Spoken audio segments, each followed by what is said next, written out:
Okay. All right. Hello, no one. It's me, the Adept. Starting off strong, some Coke Zero.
Okay.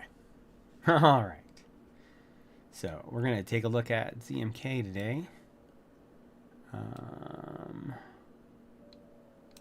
Got a couple of layers going on. And we are going to alter said layers. First things first. Let's go ahead and we are...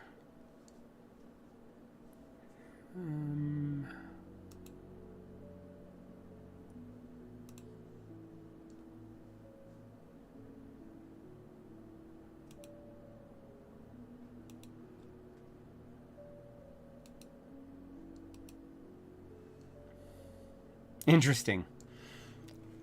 It only has... Well, I guess it has everything it needs. All right.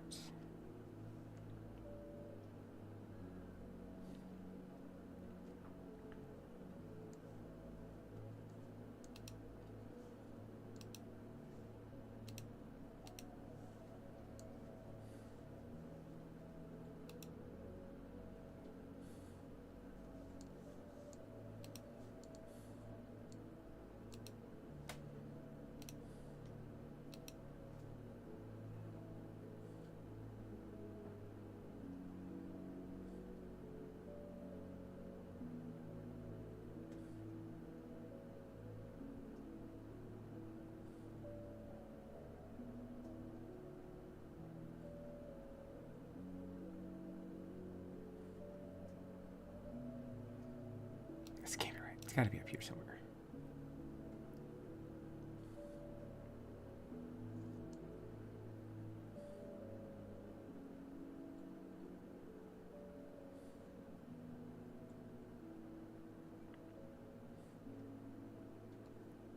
Yeah, okay. So this is going to be...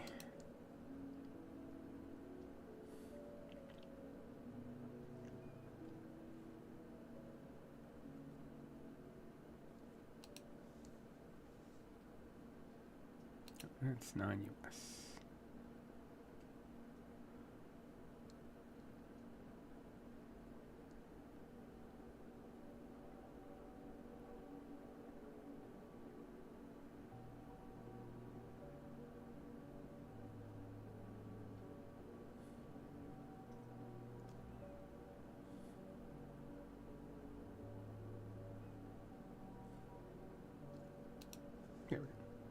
That's what I want.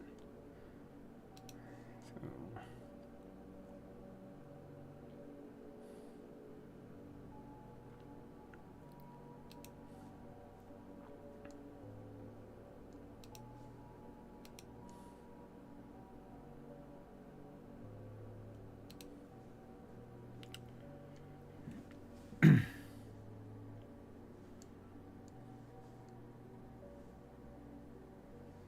Okay, so that looks good on layer 1.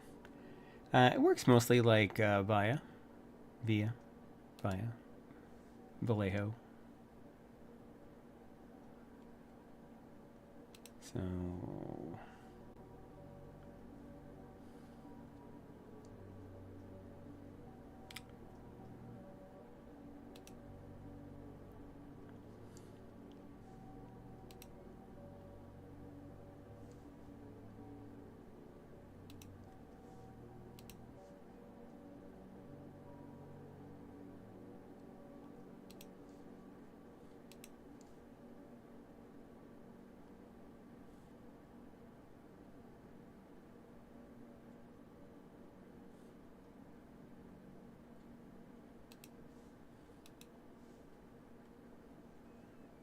hey, I have a second viewer, which is really my first viewer because I think the first one is something else. How's it going today, viewer?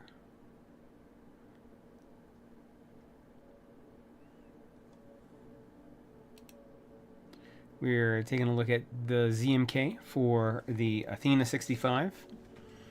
If you haven't checked out the Athena 65 yet, there is exactly one Athena 65 left for sale on their website as of like 10 minutes ago, and it is green, and you can get it with the copper accents. It's a thing.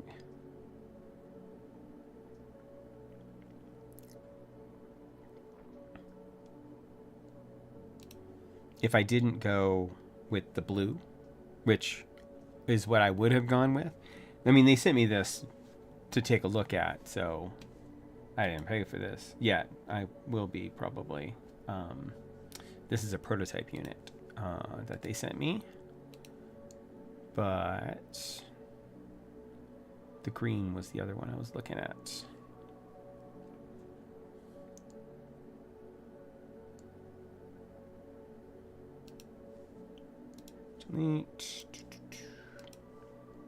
So this uses ZMK. This is currently a wired only keyboard. They actually use the same PCB for wired and wireless with their hot swap PCBs. Oh, hey, Nix. Yeah, I managed to get into it. Oh, hey, look, I'm not even showing the screen. Look at that. I am doing you all a disservice. Let's do it that way. We're going to do browser.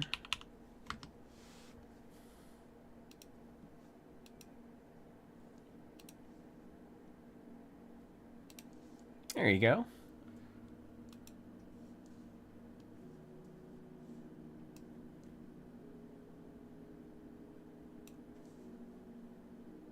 Yeah, I don't know why it was not working right. I tried it a few times and then it just started working. I don't know if that means it's going to not work again later, but I just tried it a few times and then it was like, oh, okay. Actually, at first it said then you had to unlock it, and so I did the key press for unlocking ZMK, and then it went right in. So it's possible that it's this cable that maybe it's a cable issue. I don't have my other cable connected up right now because it uses the same port that actually charges my phone. I mean my watch. Oh, well, that's weird.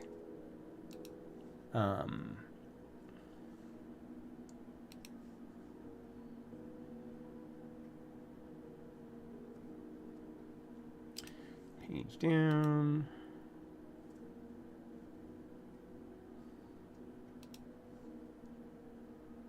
We are setting this to transparent. And you are going to be key press, media.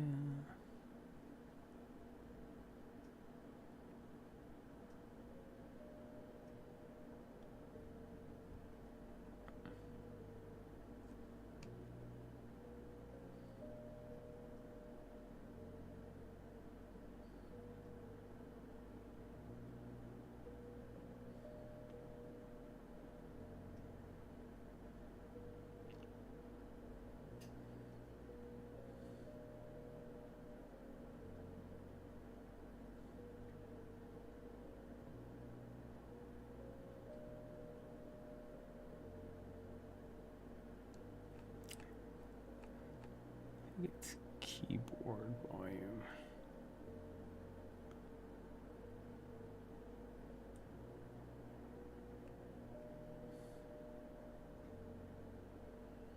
My only problem with the ZMK Studio is that I have to fish through like so much. There we go. Volume down. Key press. Keyboard. Volume up. Key press. Oh yeah, absolutely.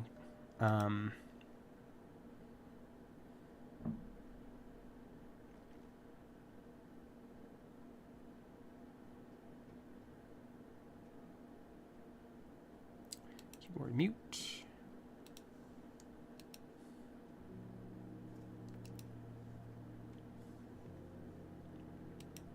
Yeah, I mean I use it for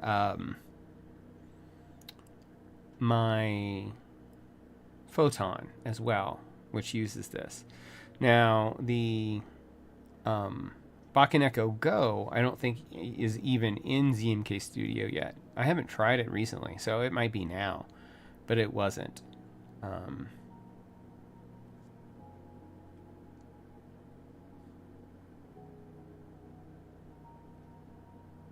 Keyboard stop.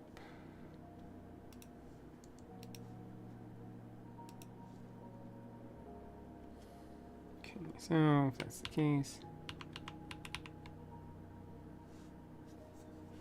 okay, save it to the keyboard. Nope, it is not doing it. If I do.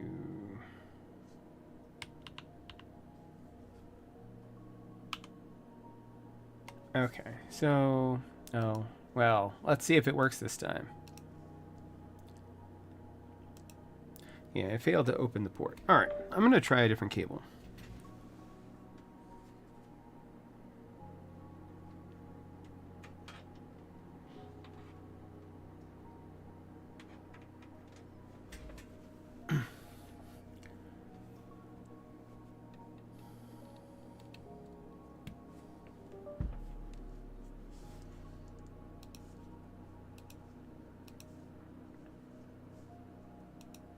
Nope.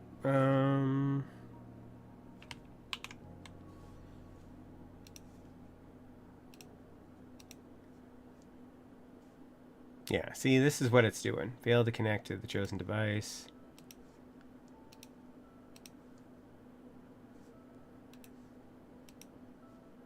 It's not showing you, but there's two Athenas listed, a COM14 and a COM15.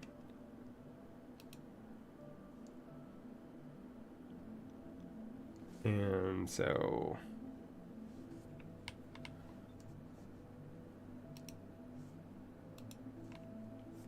this is already open.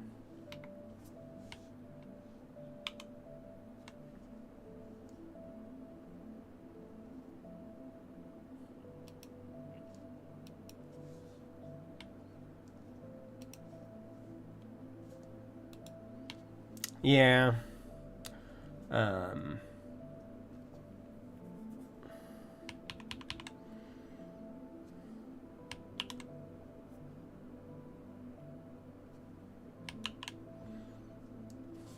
Well, I got the important things. I don't need the media controls, and I can always mess with it later. But yeah, so it's something that people could be aware of.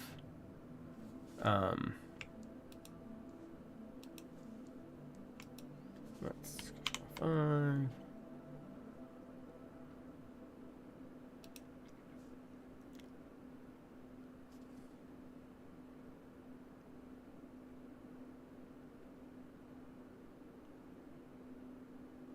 Ah, I see.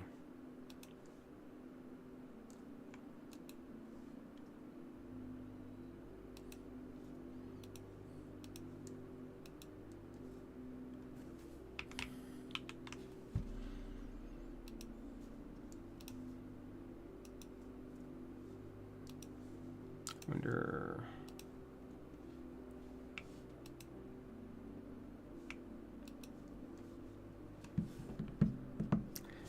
Yeah, I don't know what to do about this part though.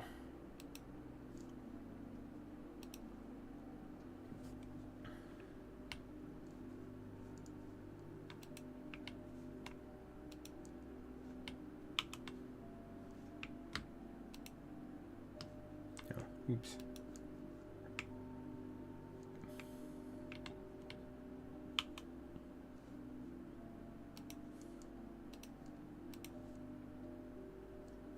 No.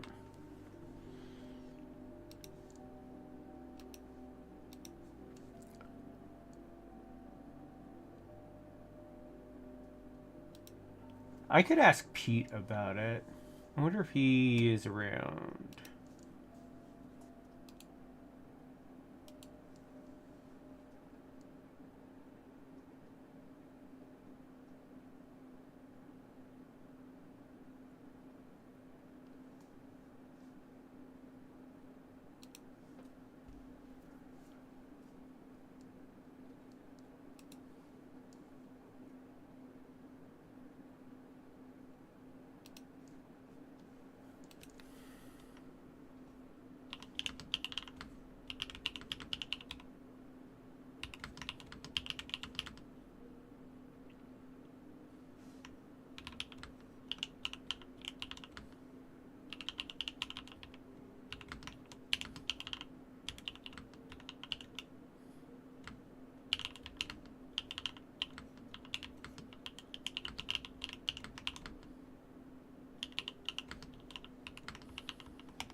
We'll give him a minute and see if he comes back.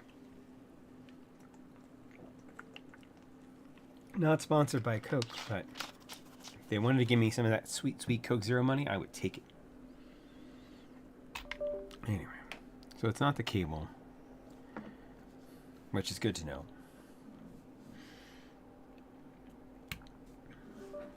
Because this cable does not supply that much power. In the meanwhile, what do you say we... See, I'm getting ready for my trip to CES. And so I am doing a couple of things. One of the things I'm doing is I'm rebuilding my Tide 65. Yes, I can try closing and reopening the browser real quick. Hold on, let's do that. We'll need to do that.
Yeah, no, it's not.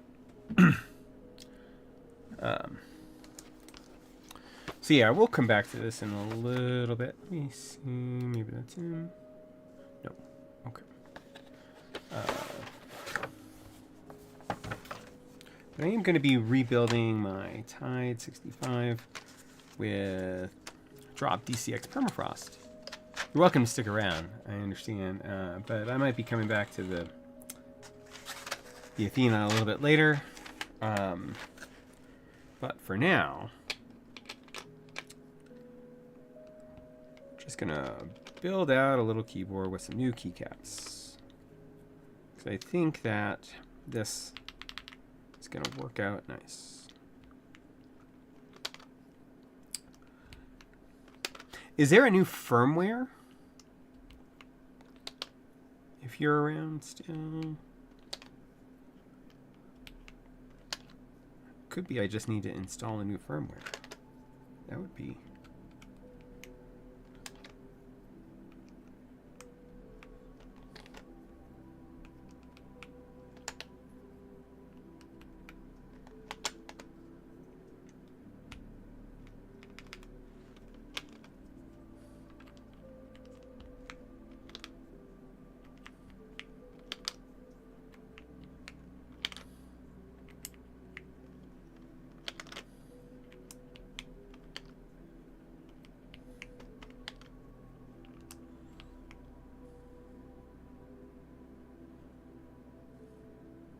Firmware should be the latest. Okay.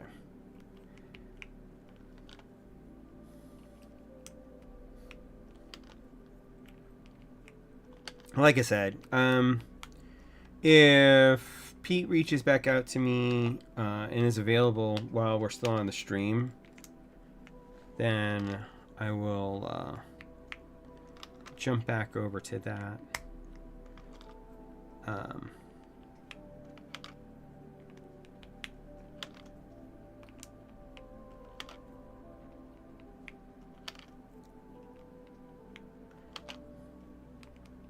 Oh, although, hold on. You go there carefully. All right. Oh, yeah, no problem. I wanted to do a quick sound test because I wanted to show you what it sounded like with the Gateron Smoothies. Hold on. All right. Actually, I'll just disconnect that. Tell me what you think. Sorry.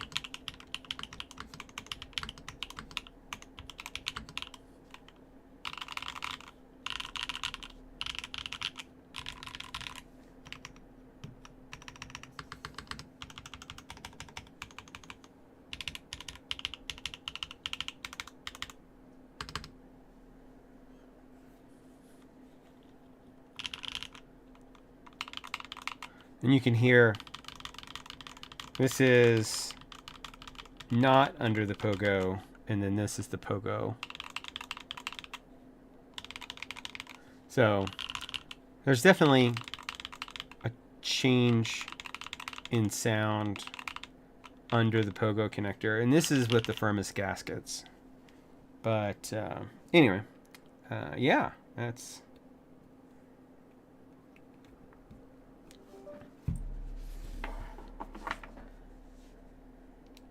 Thought that was neat. Neato burrito. I think they work very well, even on the board, which is foamless, which, as everybody knows, I'm not the biggest fan of. But on here, I mean, that's a great clean sound. So, at least in my opinion.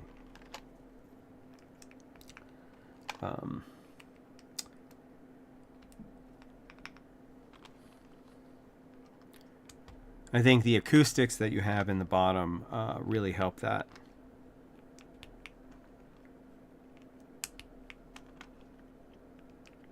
I was just saying, you only have one more Athena 65 available through the website, and that is the green.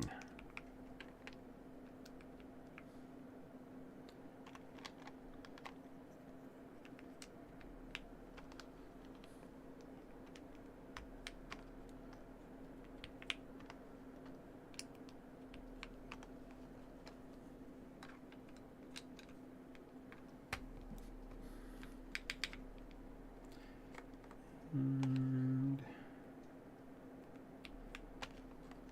function.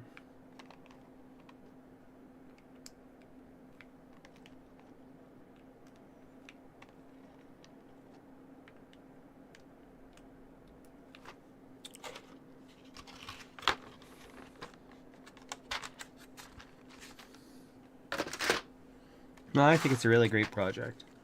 I think it's a nice looking board.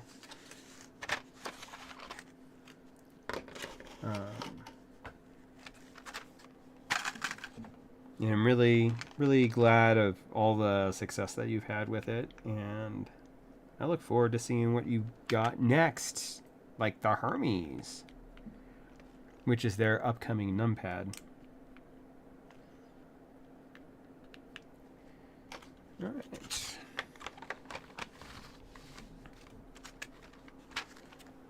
Okay. Like I said, I'll message you if or when I talk to Pete about it and see if he has any thoughts. The Pete I'm referring to for community people is Pete Johansson, who is the developer of ZMK. So he is part of our local Colorado community and has been really helpful to me in the past on other ZMK related items. So this is the Tide 65. And this is, a quick little keycap rebuild before we start on the RT82.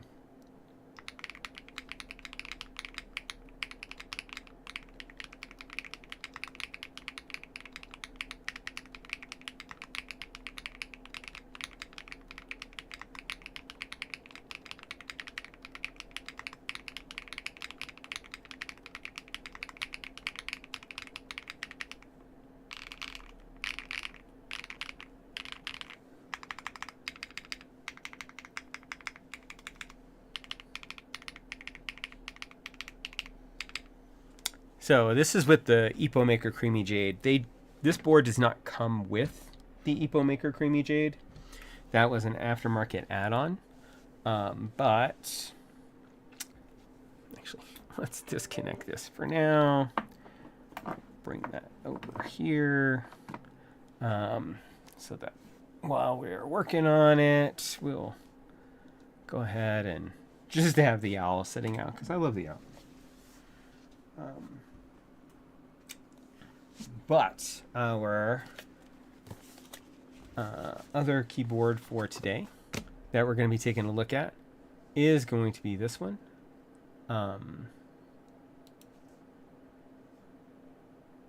And this is the RT82.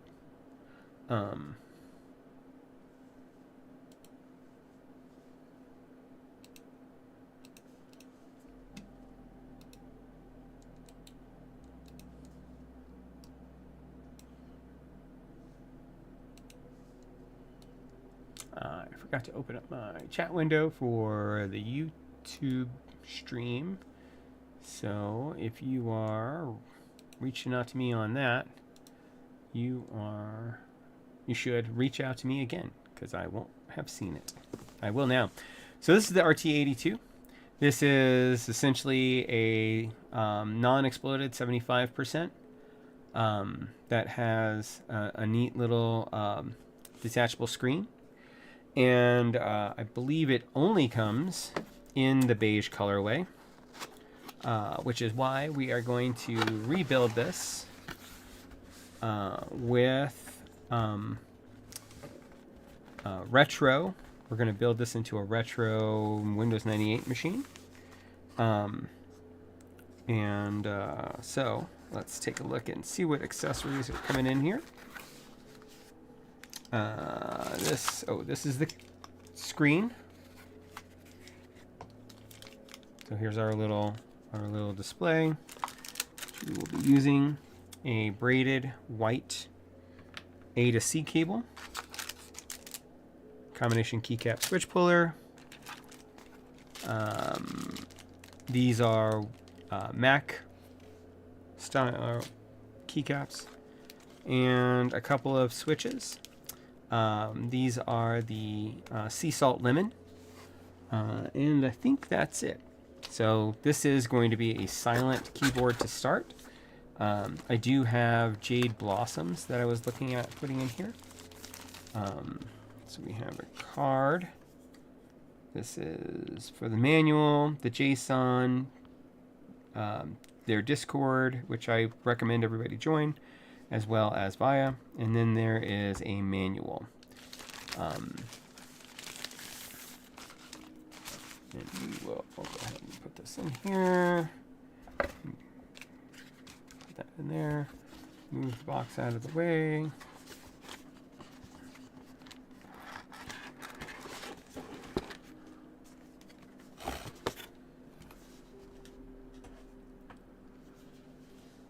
So yeah, so it kind of is leaning on that Windows 98-ish colorway already, with the teal and the blue and the kind of pinkish here, and you'll see what I'm talking about when we start getting into the rebuild. These are die sub, I believe. Yeah, they are a thick die sub. How thick? Let's find out. Come here, you.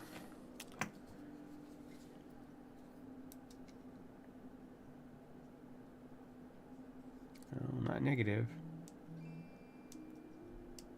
Let's zero that out. About 1.5 millimeter thick, which is decent. Well, we have this here.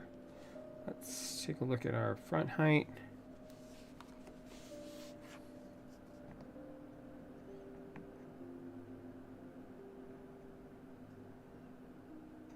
It's about 19.5, and that is from this lip here, not the bottom lip, and to this lip here, not this bottom lip. So I'm kind of taking it, and then if we included the feed, it would be just a little bit more, so about 20 millimeters, I'd say. So that's actually really great. You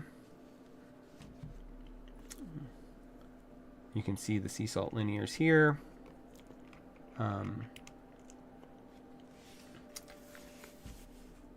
You have kind of a schmutz, I don't know, kind of a curvy. This is an ABS plastic board, 2-stage flip out feet.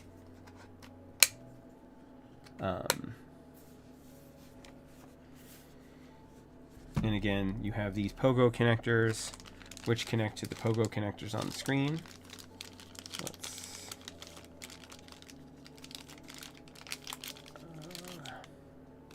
The screen, which has Epokmaker branding on the back.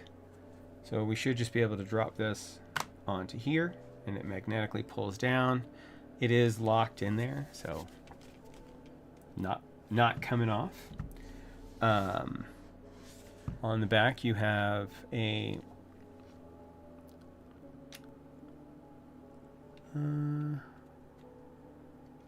feels like a friction fit. And we can do this. Now here's your rainbow. This is looking for the dongle. That is what that means. We can actually hit function, and here, here, no, apparently not. but the screen tells us that it's doing 2.4 pairing. How do I switch it? No, that's just making it faster. That's just making the lighting faster. Oh, no, that's just... Interesting. Anyway, we'll get into all that later. We can look at the manual and find out. You know.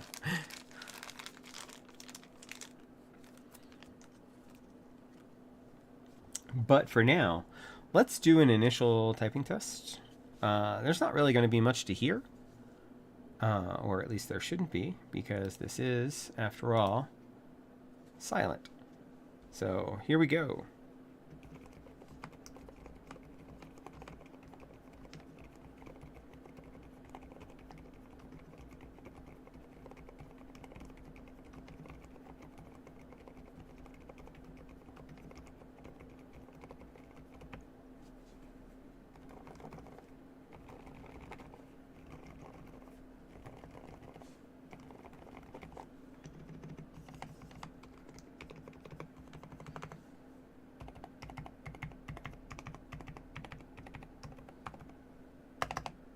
So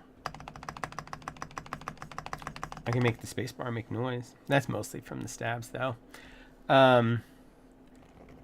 As far as the sound goes, it actually reminds me of almost a topiary sound.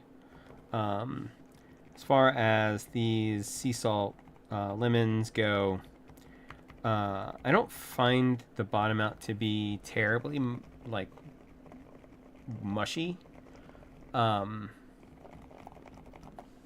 But, you know, different people, different opinions.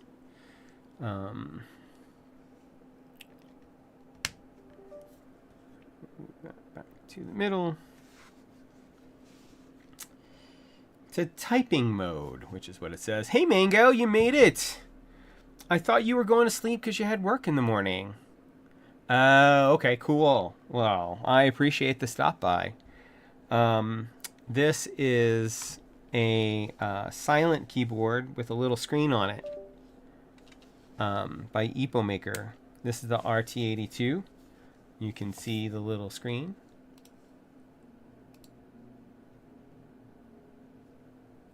So it's a lot of fun. We're going to rebuild this into a retro, like even more retro than it currently is, but I have big plans. Yes, the legends on, like, these are the stock keycaps that come with it, and yeah, the legends on it are a little bit smaller. These are die sub, so they're deeper. I'm actually going to put probably some, not lunar stone, because all my lunar stones are on boards. But since this is an Epokmaker board, I was going to use some Epokmaker Jade Blossoms, which I might as well just see how these are going to sound right now.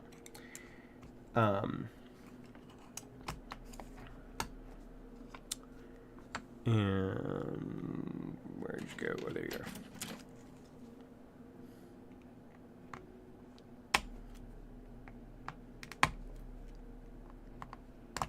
So if you like the silent, the Epokmaker Sea Salt Linears are actually not bad at all. Kind of like I was just saying, has kind of a topiary sound.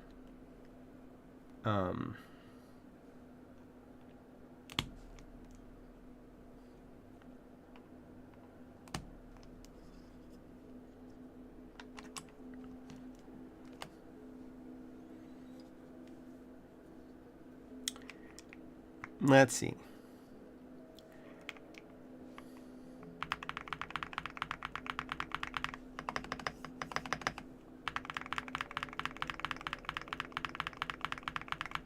Not bad. Obviously, that's going to be silent. What am I? Let's compare it to something. Let's compare it to Chew switches.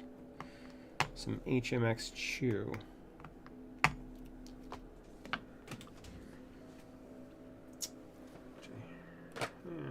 Oh, which I have right here. These are my shoe.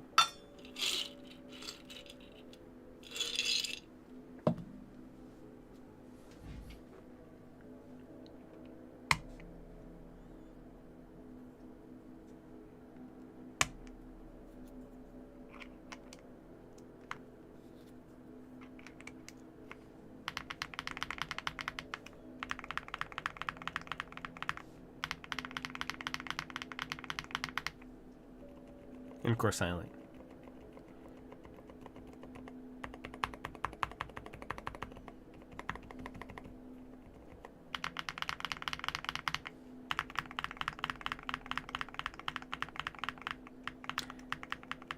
See, I like the jade blossoms, but they kind of have a bit, at least the ones I usually, at least some of them have like a bit of a scratch to them, which I avoid. Opposed to, like, you know, these, which are the chew switches, which are a much cleaner sound. But that's neither here nor there. Let's go ahead and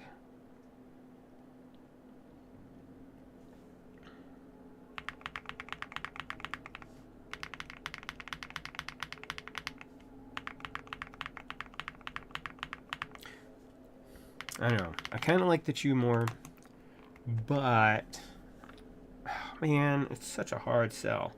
Because I mean, look at that R.W.B. That's one of the things I love about the chew switches, is that completely, like, the complete milky housing, including the stem, as opposed to something like these where it just is popping through the holes. It just kind of makes the whole board glow. Like, it gives, like, that underglow. It really does its job. And kind of gives, like, whereas here you have flares under each key, but if we put these back in, you'll see it's less flary. It's more of a uniform glow. So I guess the question is, should I build it with Epokmaker Jade Blossoms, or should I build it with HMX Nixkeys Chew Switches? Decisions.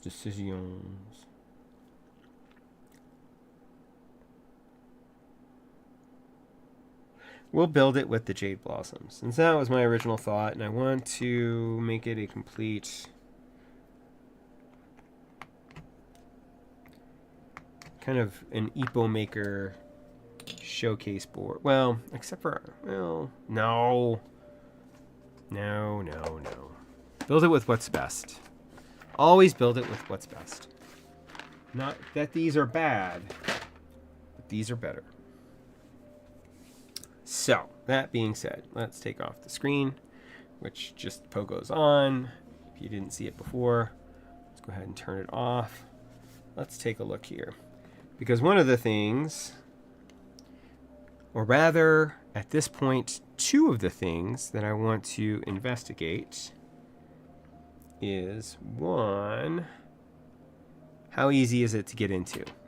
So far, it's looking pretty easy, because there are 8 screws in the bottom, which look like that means that I will be able to unscrew this, and as opposed to other RT series keyboards like the RT85, this might actually be inaccessible.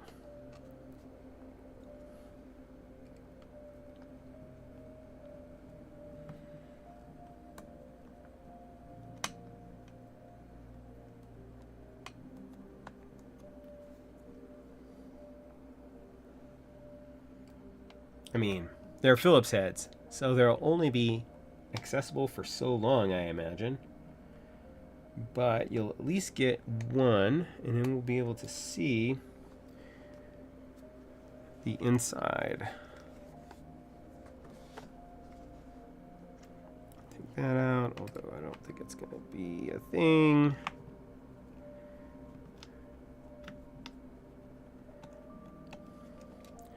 So I've actually been burned by Epokmaker Phillips head screws before. These things are just not the best quality. And so as easy as Phillips head screws are to strip, these are even easier. So I probably won't go into this thing too often, but for our purposes, we will go ahead and give it a shot. Let's see, can we get in to the keyboard? Are there extra screws that are hidden? No.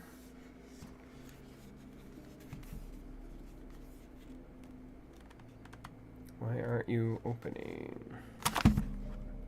Don't break it. I haven't even rebuilt you yet. Don't break yet.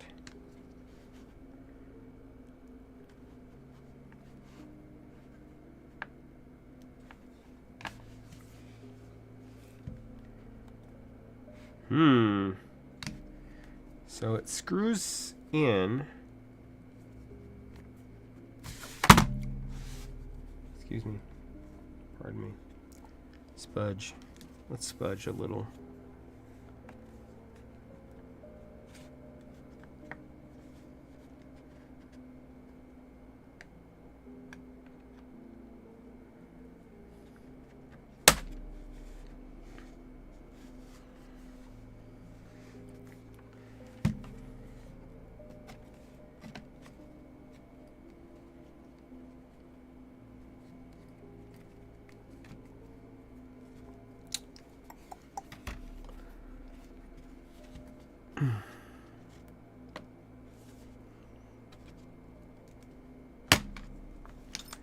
All right, so let's take a look here.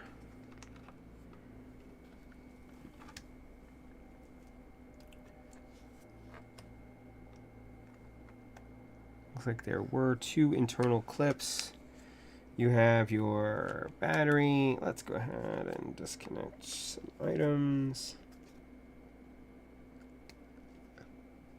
Hey, what's going on?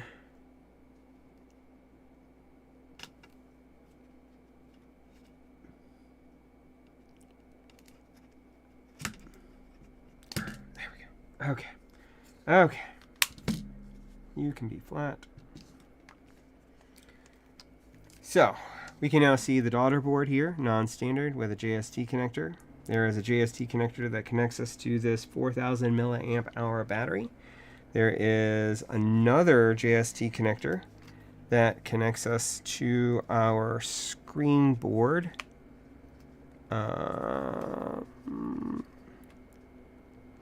Which, let's not even go into that right now. What is this? Oh, this is where the JST connector was winding around. This is stuck to the bottom, so it acts as both a pour-on foam and as a tape mod. It is slightly off. I wonder if we can peel it and then re-stick it without much problem so that I can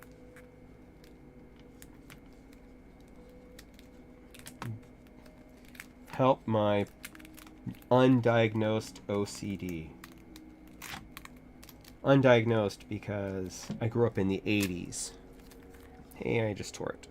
Hey, that's unsurprising. And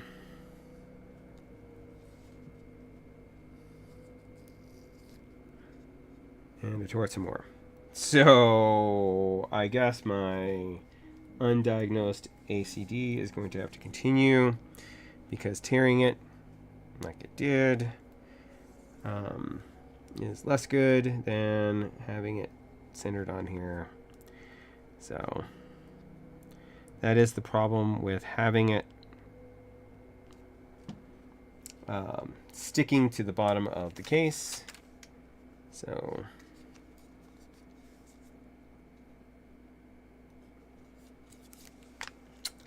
then we have this thick poron or silicone sheet here. This is where most of the keyboard's weight is going to come from.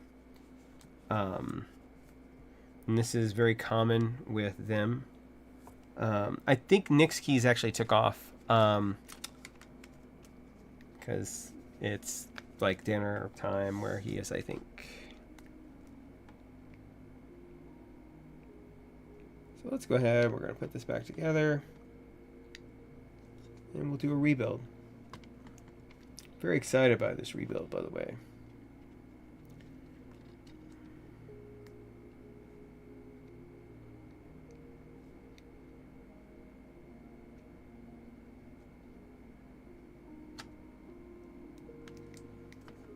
All right. So there were 2 clips in the side. So if you do want to take this board apart, you're going to have to try not to break those clips.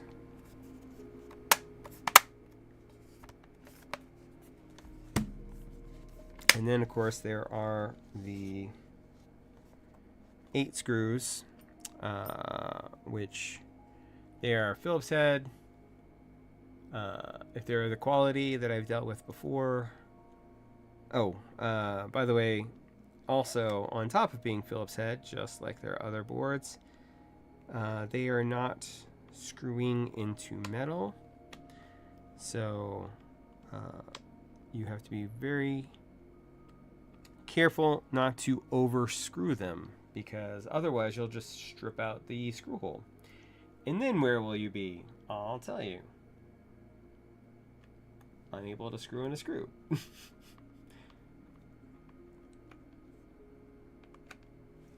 Actually, I think this is just the wrong screwdriver. Let's get a different one.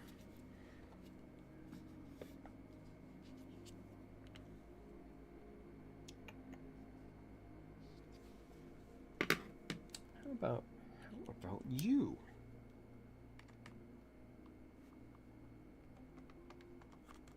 That's better. Okay.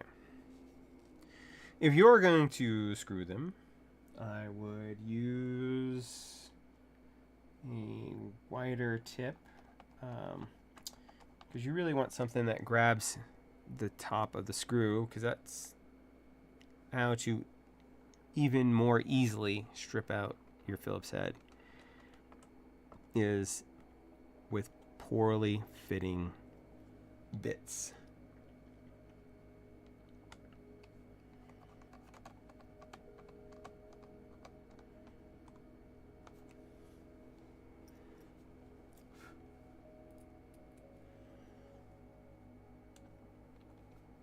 I like to do opposite corners. So.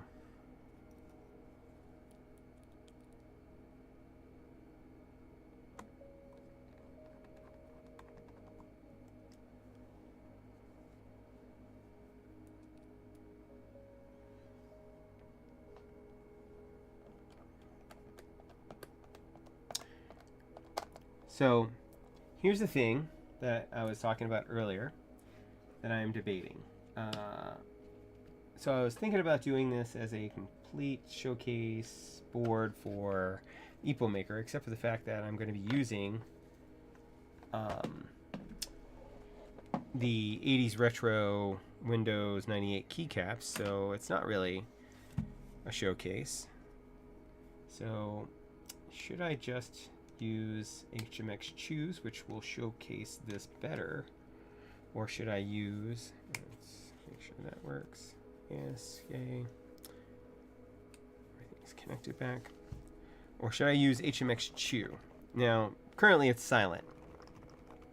Mostly silent. That's a different switch. See, this is the Jade Blossom switches.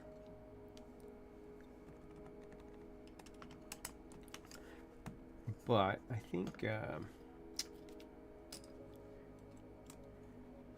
going to do the HMX Choose. Not the least switches, because I love HMX Choose. And I think that it's going to be fantastic on this board.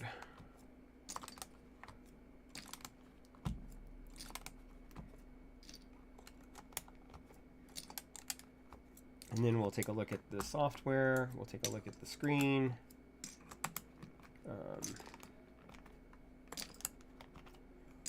Some more, because we already looked at it, and that's this little guy right here.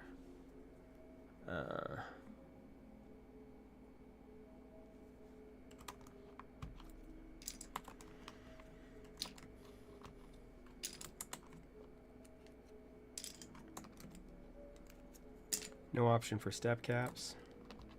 Disappointing.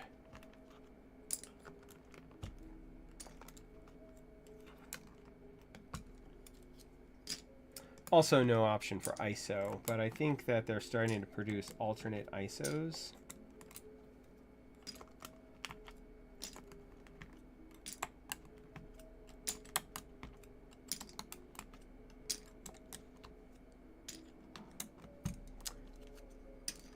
How are y'all doing this Sunday?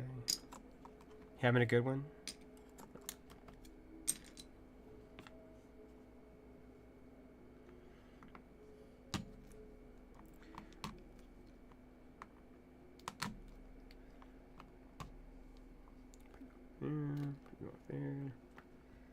So these are the Epokmaker Sea Salt Lemon switches. They have a very taupe sound to them. As I said before, if you've been around here for a bit,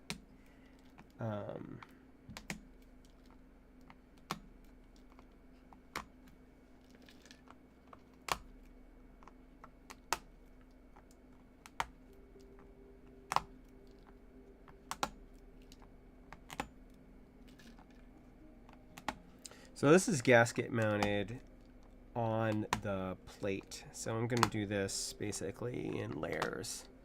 Just woke up. That's awesome. I mean,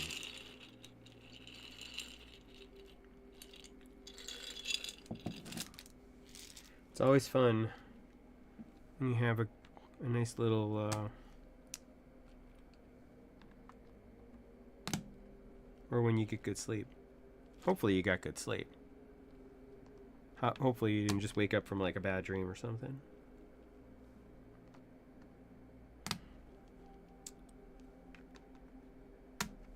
So it looks like maybe even we don't need to be that concerned about it, because it looks like there are mounting points for the plate to the PCB. And yes, because I remember that they're screwed in. I remember seeing that, so we can just take out the rest of the switches after I get done putting these in.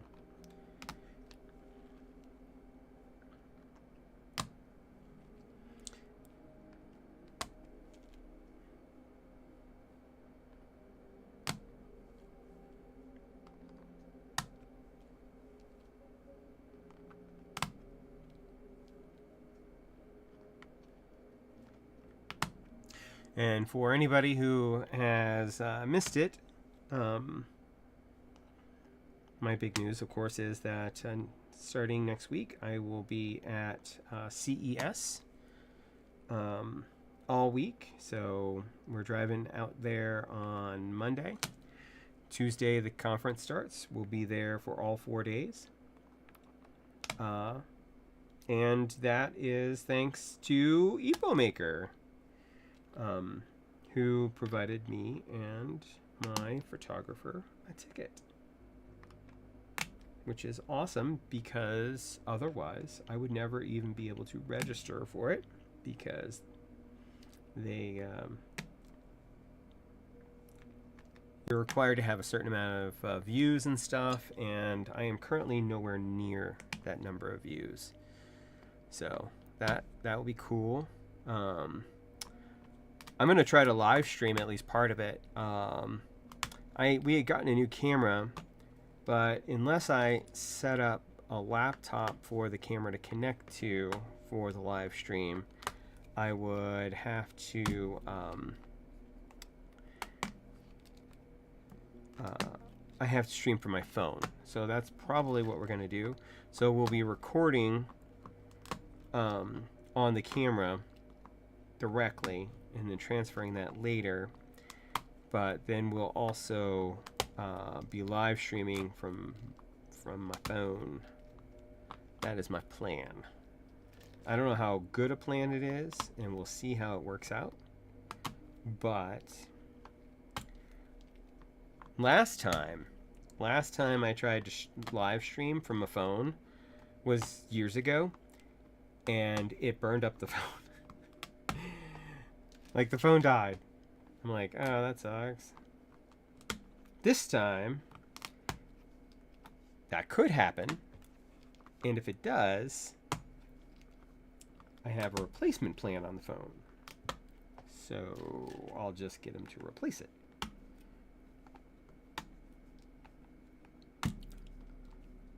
That was a Nokia. The Nokia Windows phone, actually, to be specific. The one that had the 40 megapixel camera built into it with the Zeiss lenses. It's a great phone. It's a great camera. It just, you know, apparently burned itself up. Never worked again. And then by that point, the day of the Windows Phone had come to an end for the most part, which was sad. I keep going for Microsoft products, and they're superior to their counterparts, but then they never make it, and so I end up being sad. Because let me just tell you, I have owned at least 3 Zune devices in my day. For those of you who don't know what a Zune is, it's the Microsoft version of the iPod. For those of you who don't know what an iPod is, read a history book. Just kidding. It was an MP3 player. It played music. But the Zune, not only when it came out had the most storage available, came in a... Oh! Hey! Thanks for all the gift tier 1s. That's awesome. Thank you.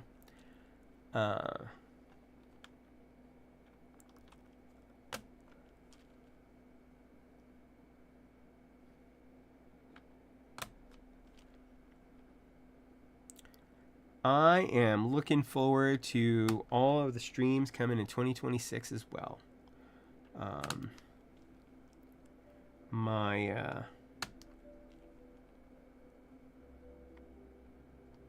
After the trip this week, we're going to actually have another Epokmaker device. Oh, well, that's awesome. I love the Zune. It had Wi-Fi synchronization before that was ever a thing. It had, oh god, so many features. It had games built into it before that was a thing. Videos, you could watch music videos on your Zune.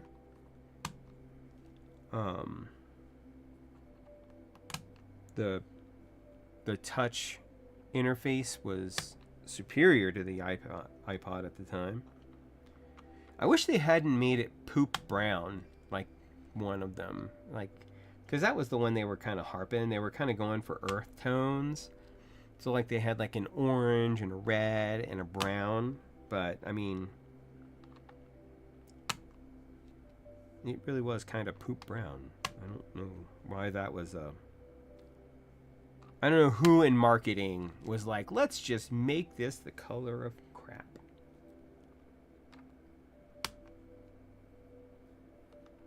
I did not own a brown one. Now, I did own the dark titanium one when they came out with the little ultras, which I bought one on day 1. Because that thing was a beast. I've never owned an iPod though.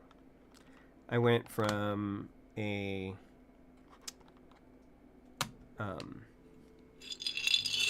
creative, the people who made the Sound Blaster and stuff.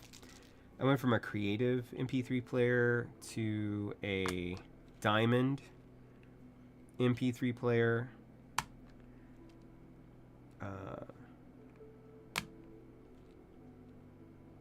To Zunes. So, and I like those because you could use SD cards, like they accepted SD cards, which was really neat. Not that they had very big SD cards at the time. Like I could fit like an album on my SD card. Maybe a couple of albums. But that's okay because my 1985 Galaxy 500 car couldn't really connect to it anyway. So, alright. So here are our switches. These switches are the HMX Chew switches. Get ready. Prepare yourself. Oh, look at that glow. It's so nice. And for keycaps, we have the 80s Retro Win 98. Designed by W. Jan, or Jan. I don't know what that is. I have never heard of this person, but they designed this. Not that the keycaps that came on it were bad.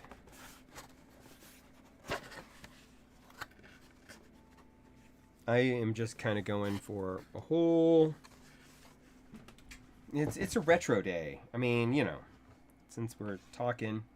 Although, I need to take a look, because, I mean, we have the whole thing. We have all of it. So what's in this box?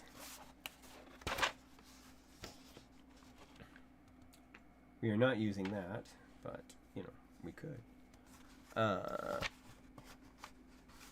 Oh, we have a hype chest. What am I opening here?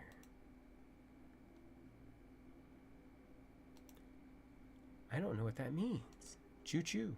Okay. So we have some novelty accents here, which we'll leave on the side. And I think this last one might be just different colored space bars. So...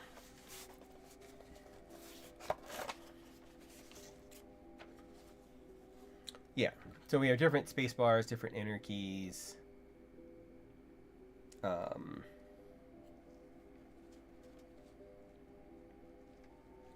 But I think we'll use... well, maybe not. Because there isn't a blue alert row that comes with it that I was going to use.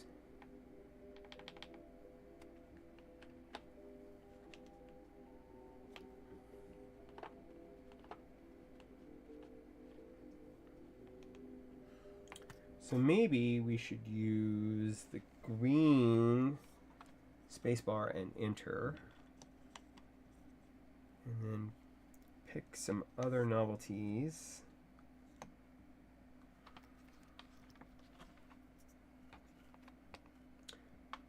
Or we could use green spacebar, yellow enter. And by the way, that sounds great.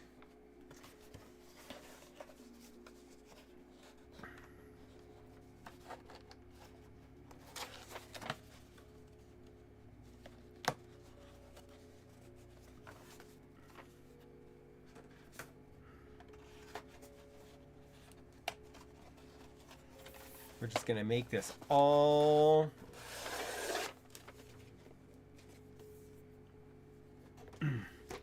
Windows 1990s colorific.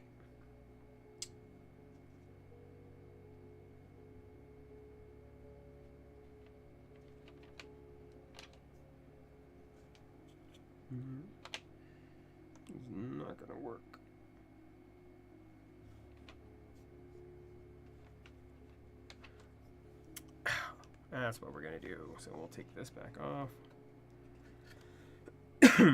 Excuse me. Time to drink something.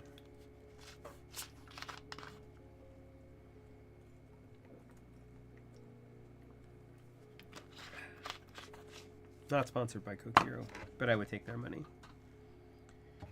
Were they to choose to give me some? No, I've got an idea.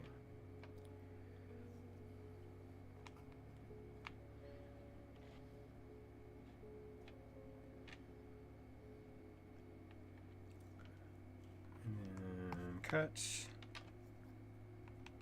copy, and paste. There we go.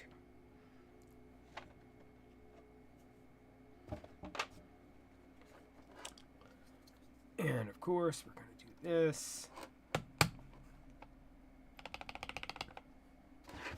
Yeah. I like it.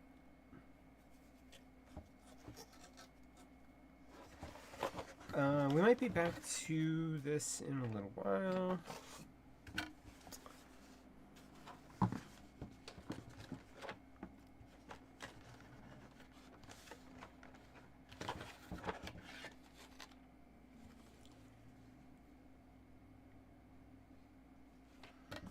This is a pretty extensive keycap set.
So the keys are white as opposed to the cream of the case. I don't know how I feel about that.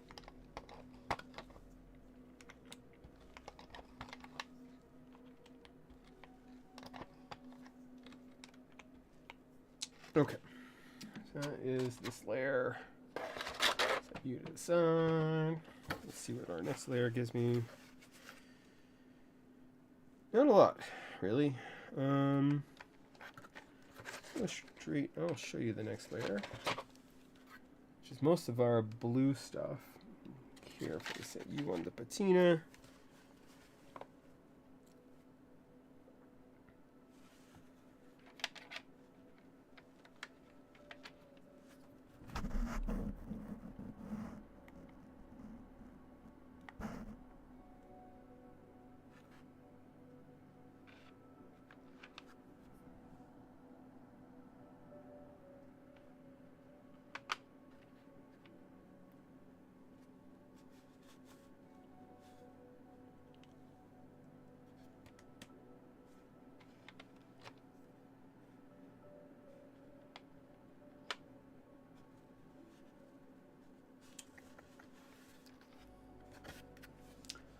Okay.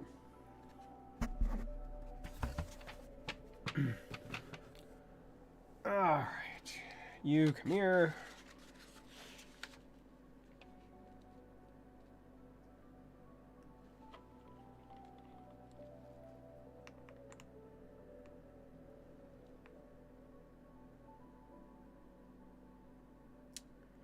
I really want...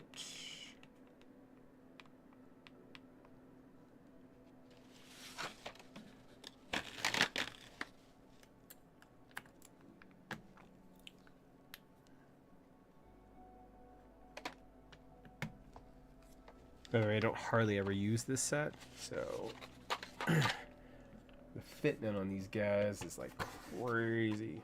It just grabs onto those switches.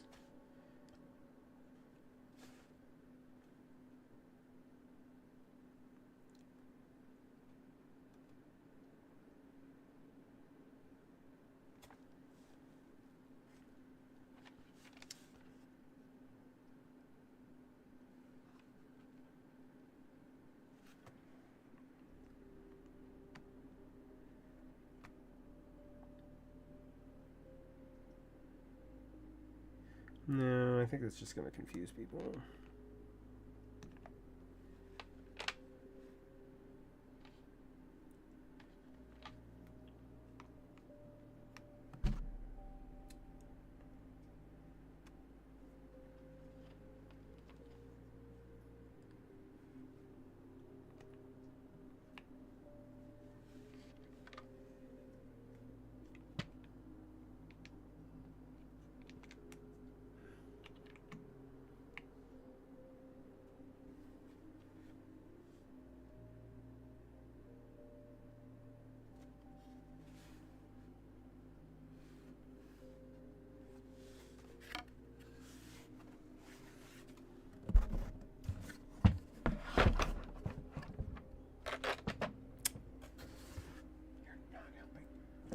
You're not hurting them.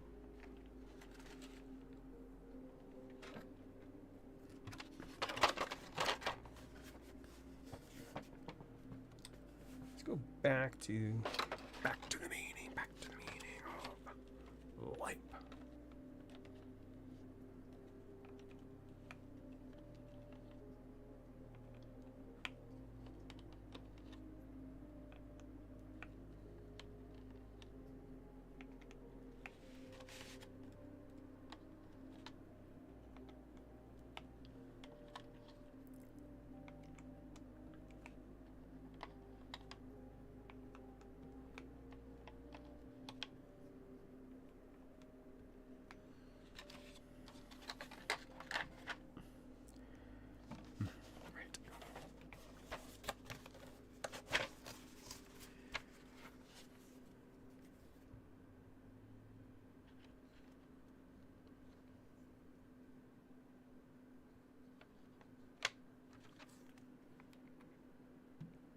There we go. You're the wrong key, though. Huh.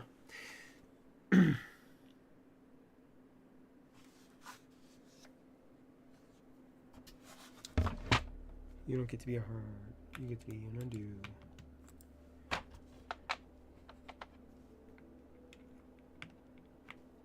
Okay, that's better.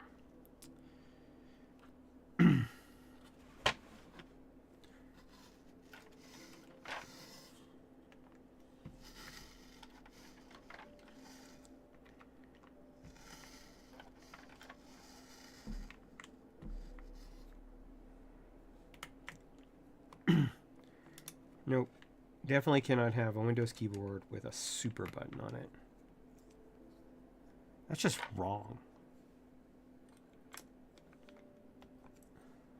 Put that over here. Do this and this.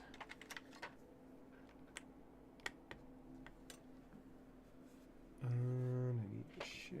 It should be right here. All right. All right. So, here.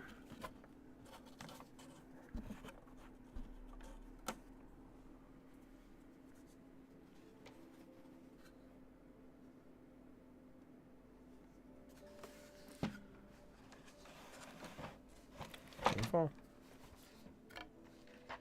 I will be sad.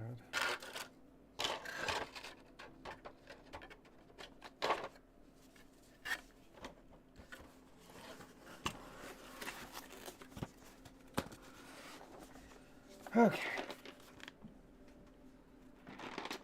What do y'all think?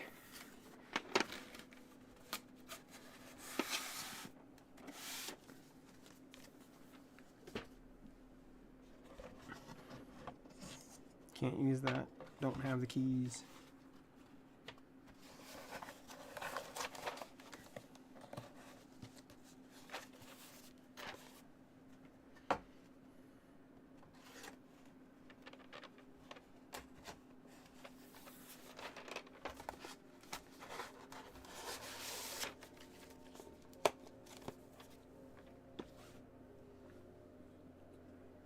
Oh, right. So that over there.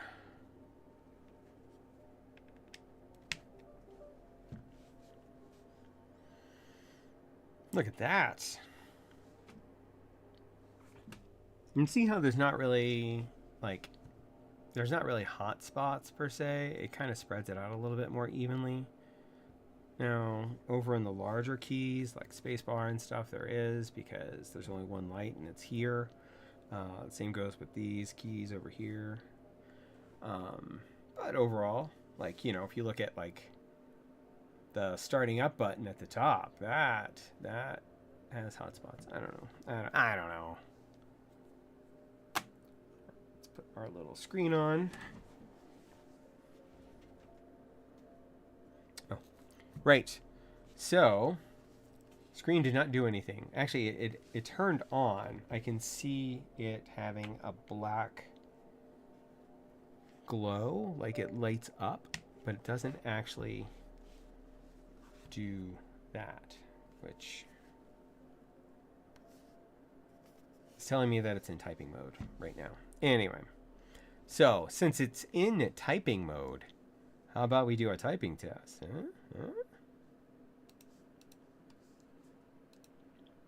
So this is the Epokmaker RT82 with HMX Chew switches and 80s retro Windows 1998 keycaps. Everything else is stock, except for this one little piece of foam that I accidentally ripped out.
There you go. Oh, and it does the whole tell you what your key presses are. I don't know if you can see it. Kinda. H, J, 6 or caret, or F5, F7. It's a mystery whenever you hit this button. Anyway, nice. I think this actually sounds pretty nice. I might give it some feet. I should check and see what the default typing angles on this are. Just a little bit of height. I think it's nice for me. So we'll do that. Now let's take a look at the software. Did I already install said software? It'd be nice. The adept if you did.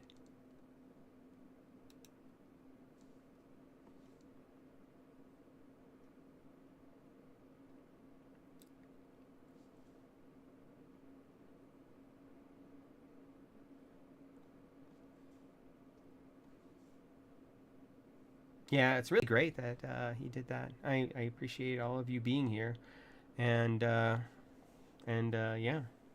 subbing away. That's great. So that's not the right one. Let's see, I had 2 installed.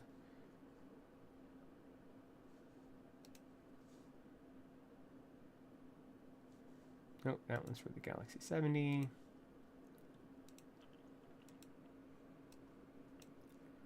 Let's go look at the process for getting this mapped correctly, and also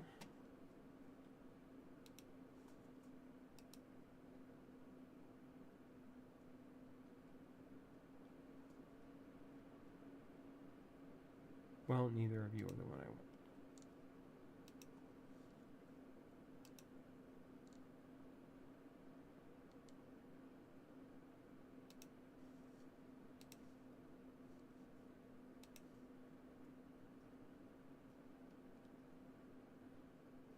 No, that's not going to be what I want.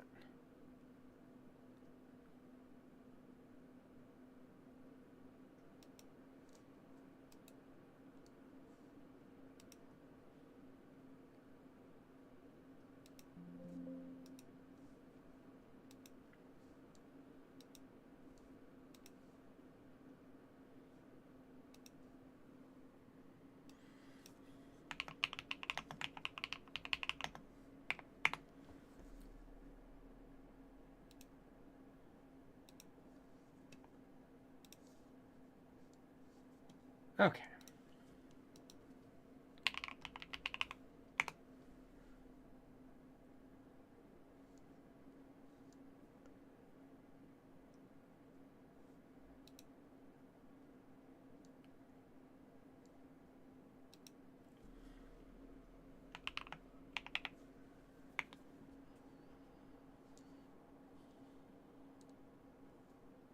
All right, so there's 2 things that we need here. We need the JSON file. We'll grab that, and that is going to give us our via compatibility.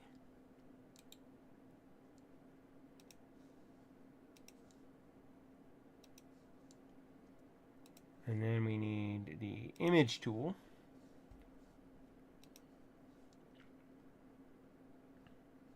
which takes us to a site where we get to connect the device to it.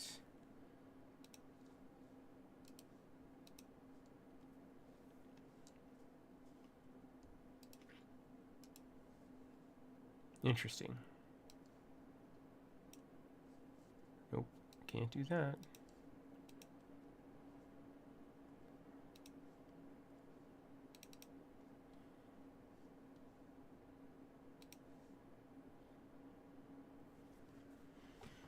So it is, or was, downloading. It says download complete. We're going to synchronize our time. I need to figure out how to make that the primary. But in the meanwhile, I'm going to do the other one.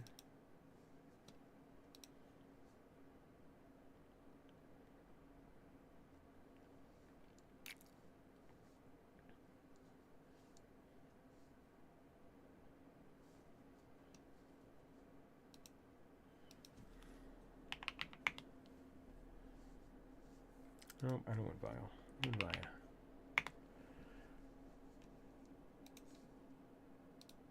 But before I do that, I have to load.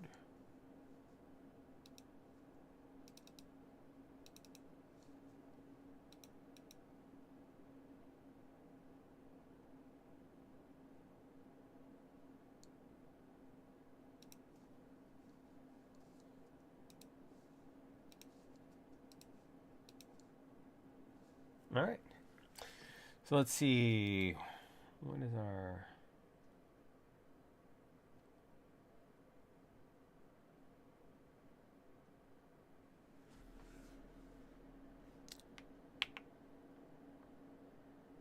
Nope.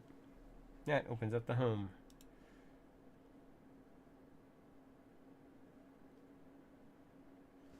I know. Let's look in the manual.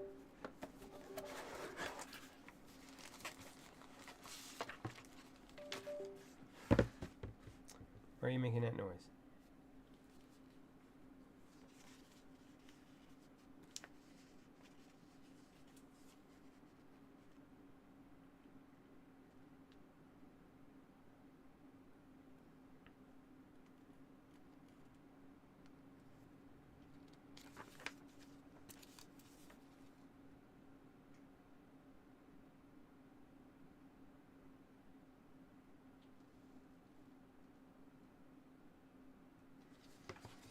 It is function inner.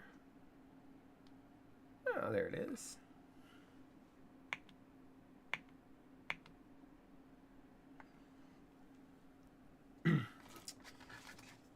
So this is a little widescreen screen, so it will cut off the sides. I have to play with the image a little bit to make that work, but let's see if you can actually see this.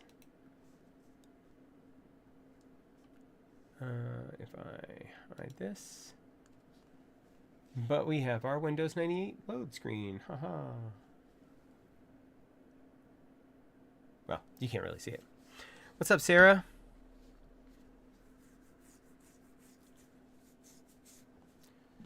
And let's go back to here because I need to make some changes, because that is not really where I want it to be. So we are going to, actually we'll leave that, make that page up, make this page down, make this end.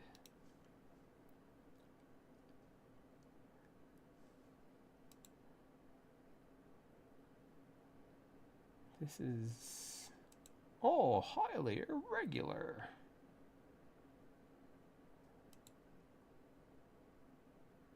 Oh, that's why. Oh, hey look, there it is.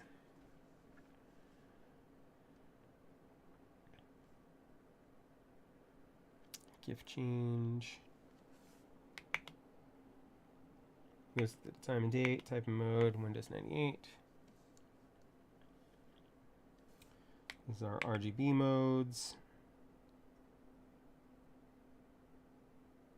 Again, these RGB modes are going to look very nice with the HMX Chew switches because they are completely milky switches.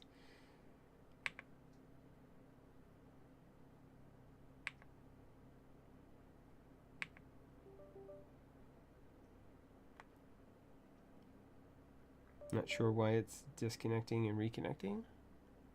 Not sure what is disconnecting or reconnecting, but oh. Maybe they're just trying to tell me that I need to start my music back up.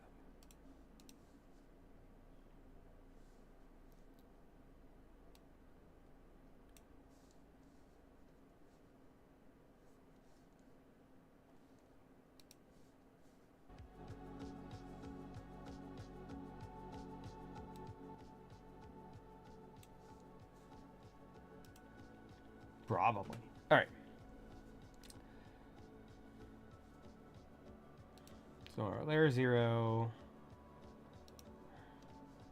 page up, page down, and layer 3, we don't care.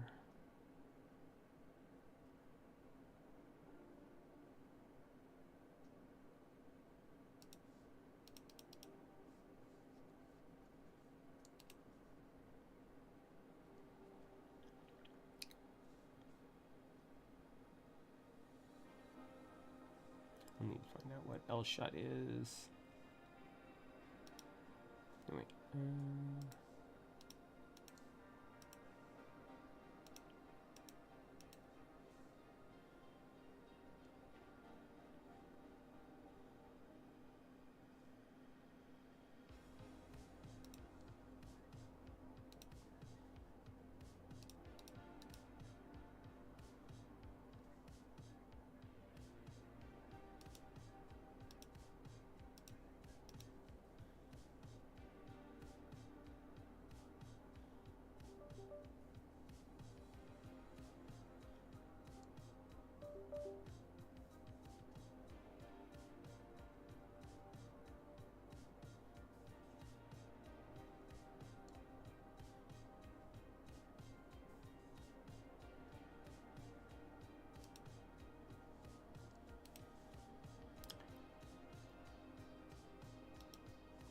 There we go. What is shut? What would shut be? Close and open the screen. Okay.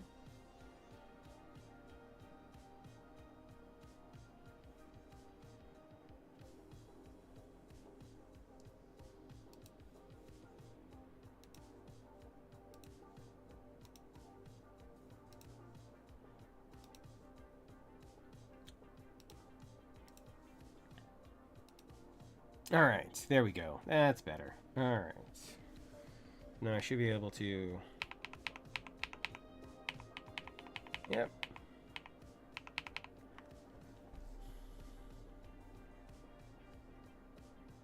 And then this is going to go over here. So you can now see... I changed it to Windows Me. Me. Because, you know, Windows Me.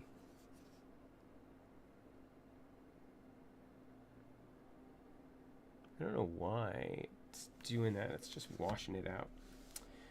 Oh, camera. All right. And, oh, and the one last most important thing is I have to set the layer 0 so that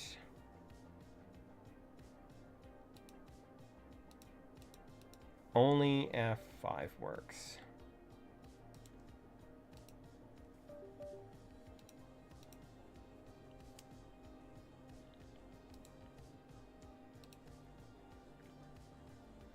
Because otherwise, whenever you hit this giant bar in the middle, it would do a random thing. We don't want it to do that. So there will only be F5 here. So that's fun. And yeah, essentially that's it.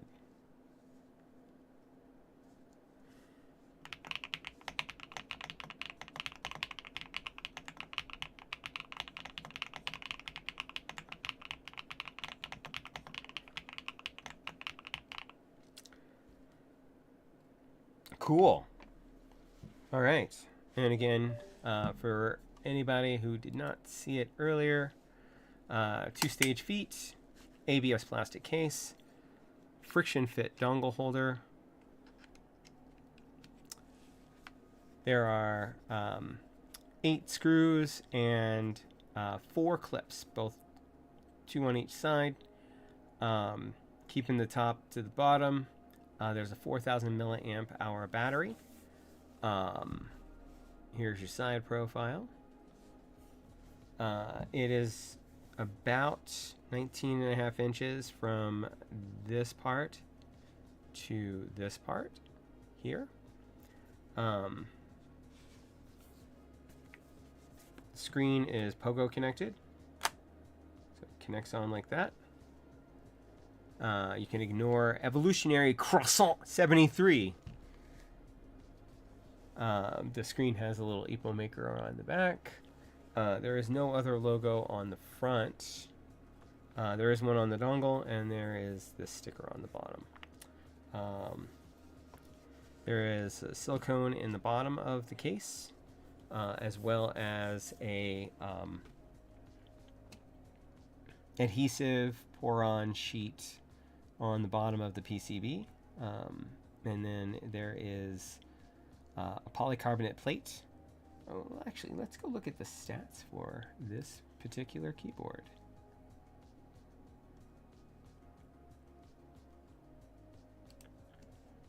RT series. RT82.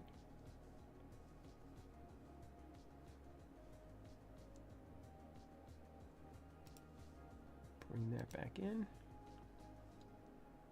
So, the one version that I got actually originally came with the sea salt linear. Sea salt linear, which kind of has a topiary sound to it. It's not terribly mushy on the bottom out, which is nice. As far as silent switches go, it's actually one of the nicer ones that I've encountered. It has a clear top housing, So it shows through R.W.B pretty good. Not quite as good as Chew switches, but and this is obviously a 75% layout. It is programmable through VIA with a JSON file. So when it says VIA custom keyboard, there are no Epokmaker keyboards that currently natively appear in VIA. So you always have to use a JSON file. Here's the breakdown. PC plate.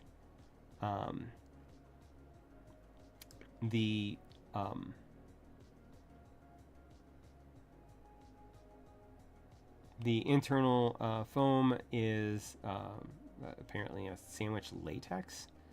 Then you have an IXPE switch pad, PET sheet.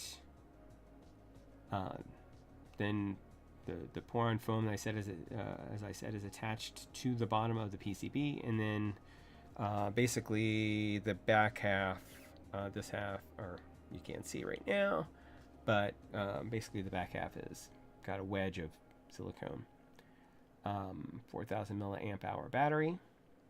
The keycaps, which are really nice, definitely something you can use out of the box. 1.5 millimeter die sub with small legends, and it's a decent colorway considering that it's a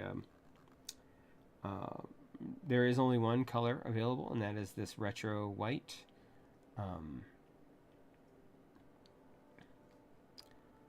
The screen itself is 1.14 inches.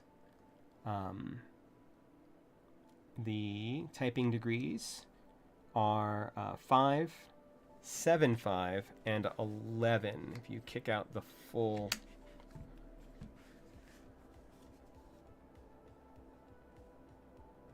Oh, there we go. If you kick out the full kickstand, this is an 11-inch typing angle.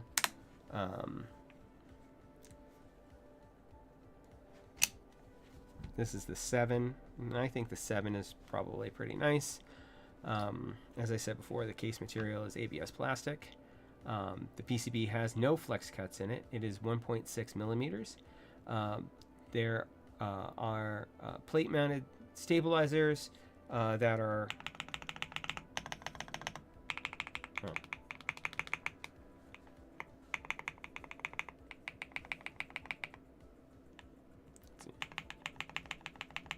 Good if you have them all in correctly. Out of the box, no need to worry about that. Well, I mean, you know, your mileage may vary, who knows. If you turn the R.W.B and the screen off, it says you'll get 115 hours. That's probably a lie. I would say at most half that. So expect these numbers to be about halvesies. So with the R.W.B on and the screen on, top out, maybe 7 hours. Screen off, now you're talking about 8.5 hours. R.W.B off, screen on, now you're talking about 22.5 hours. And finally, about, 60 hours, whatever. I don't want to math anymore. I'm done. It says the front height is 21.8 millimeters. I don't know where they're measuring that from, but when I measured it was actually smaller, which, you know, is better. I don't know why they would do that. Keycaps that come on it are cherry profile. As I said, they're dye sublimated.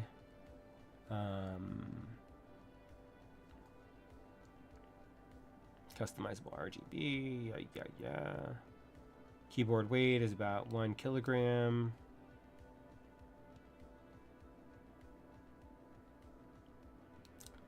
Um, 3 millimeters in wired mode. So, I mean, it's not the strongest game contender.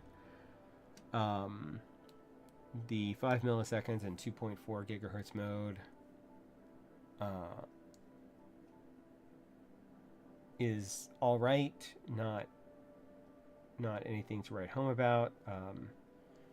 This 15 millisecond in Bluetooth and 125 hertz polling rate in Bluetooth, Those are pretty much industry standards, along with the 1000 for the wired in 2.4.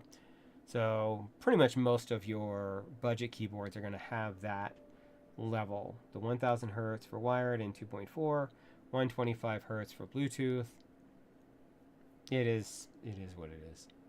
You would have to get one of the higher end gaming keyboards and overpay for it. For the Bluetooth.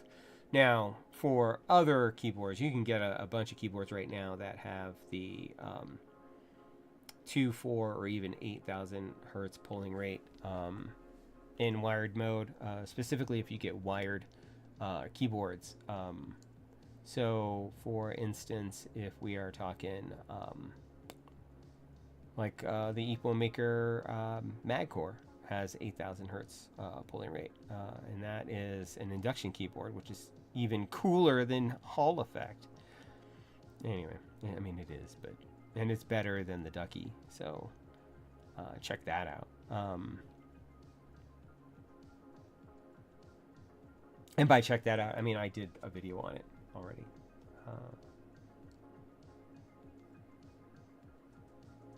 So yeah, that's it. That's the board. For those of you who missed the earlier board, this is the Athena, and I have Kikobo red, white, blue on it right now, and Gateron smoothie switches in a foamless build. Yes, this is a foamless build.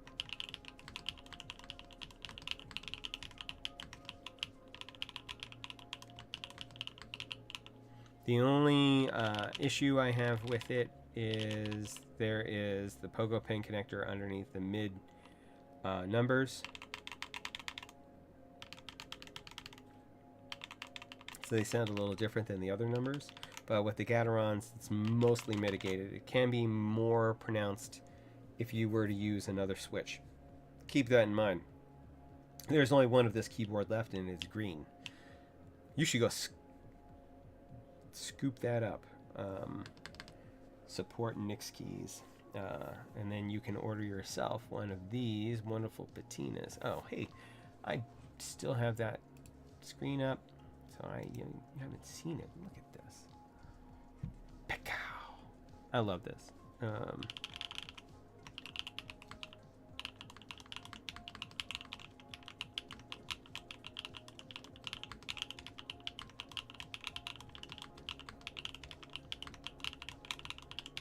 Also, keep in mind, next week I will be at CES. I'm going to try to live stream the event. I will also be recording video at the event, which I will then post around probably to my YouTube channel. I don't know about daily, but we might chop it up a little bit and try and get a daily post. So keep an eye out for that, both the live stream and the non-live stream. And then aside from that, I think that is everything. Ooh, let's try to see if we can get back into ZMK.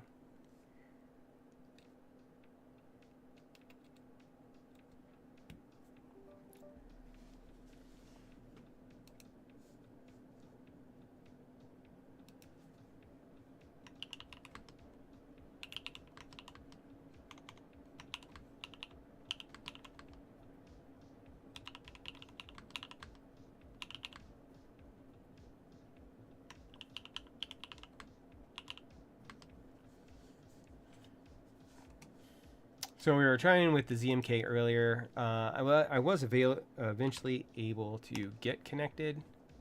Oh, I already had it open.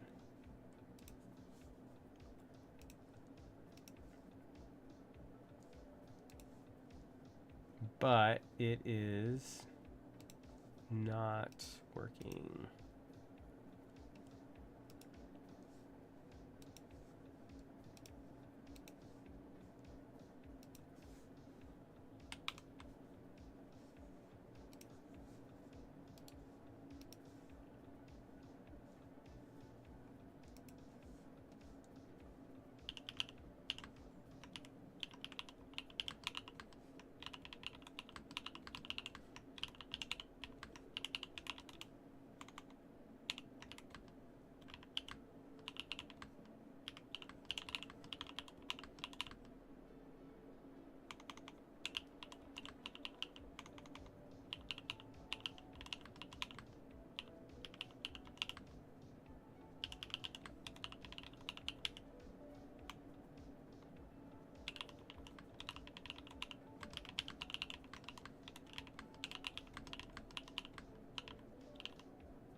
So I'm reaching out to Pete over at ZMK to see whether or not he knows why.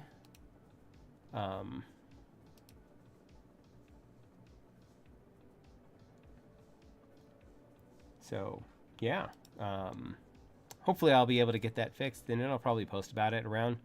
Aside from that, does anybody have any questions? Anything they want to see? Any of the builds that I've done recently? Like this is the Athena. We have the Haven. We have the Margot. The Margot, which I recently got the polycarbonate plate for.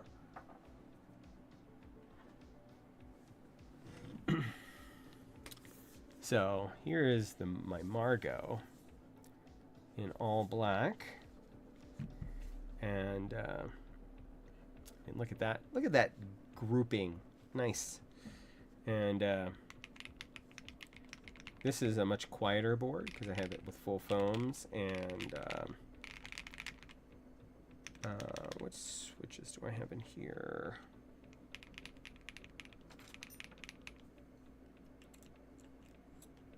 Right, I have Y3 switches in here. So that explains why it's so quiet.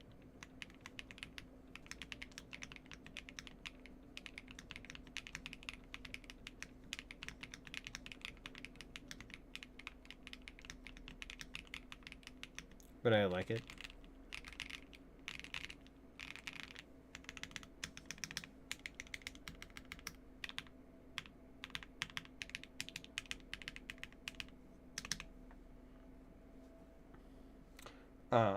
Yeah, so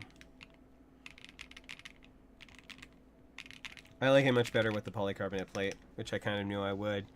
And I didn't really mind the fact that it had built-in standoffs. And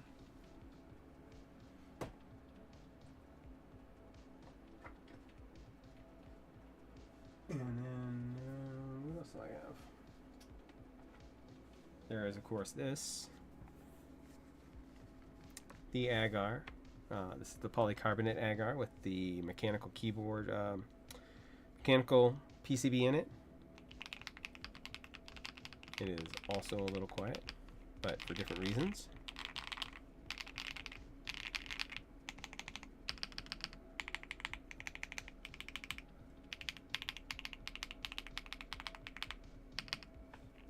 Nice and bouncy, bouncy.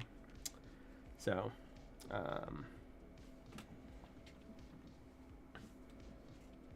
oh, and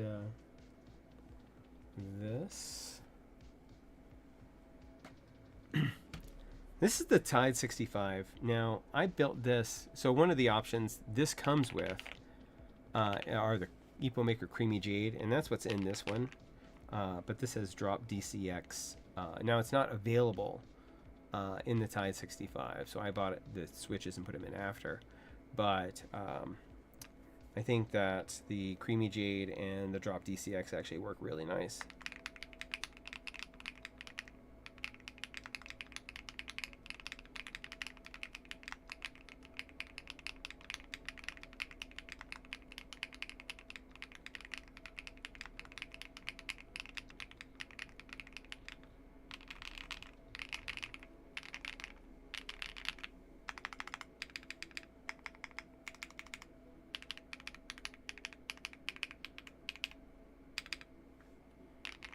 So I think that actually came out really, really cool. You back over here, at least until I can talk to Pete. Get you fixed up. Here we go. Here's a couple of Epokmakers for us. We can go big, small, and then wait for it.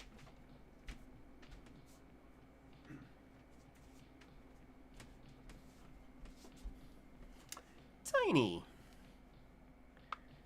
This is the other Tide, the Tide 49. And yeah, this might also have creamy jades in it. Let's see. Nope, this has HMX Choose in it. So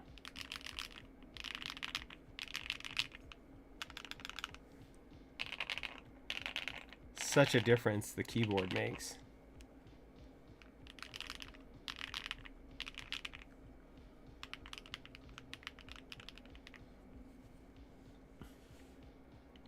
But yeah, so that is my stream for today. Let's see if there is anyone that we can raid. I know it was Lean Pickens earlier, so let's find out. Do I even have? I don't have anything connected right now. I have 4 keyboards on my desk, and none of them are doing anything. So.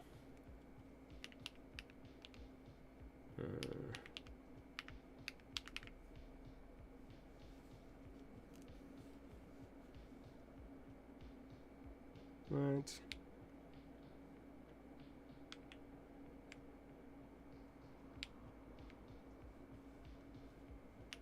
There we go.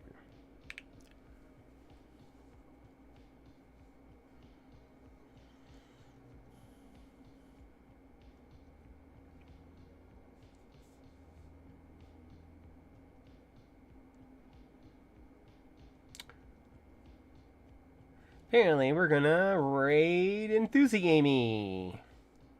Oh.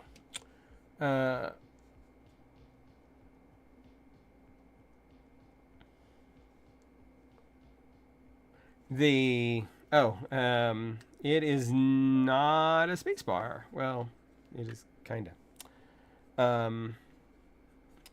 I just have that set to F5.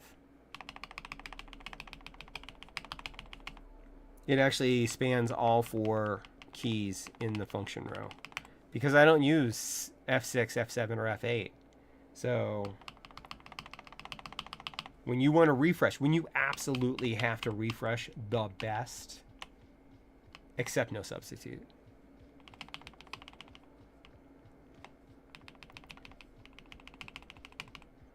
I mean, without a stabilized row, it wiggles, but it's still fun. Yeah, there's actually 4 keys under there. So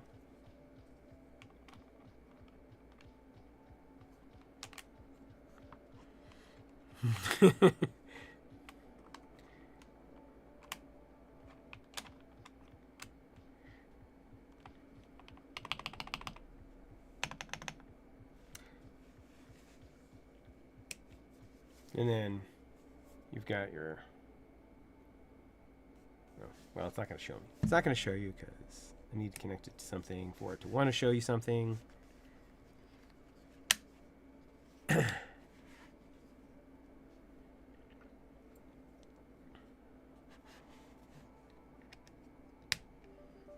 Let's see if I can get it to show me something.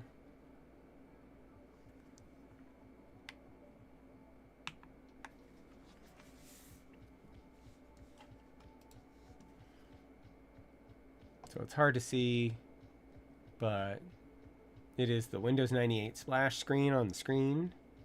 The bars on the side are because the perspective is different, but I need to tweak the GIF file, but because, you know, if you're going to do a Windows 98, you should have a little screen that has the splash screen on it, of course. But yeah.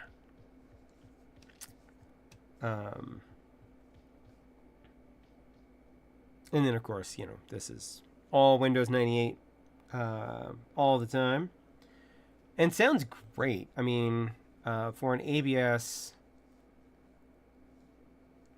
it is. It's the Epokmaker RT82, which is their latest one. They're about to come out with a variant of this same design but with a 10 key.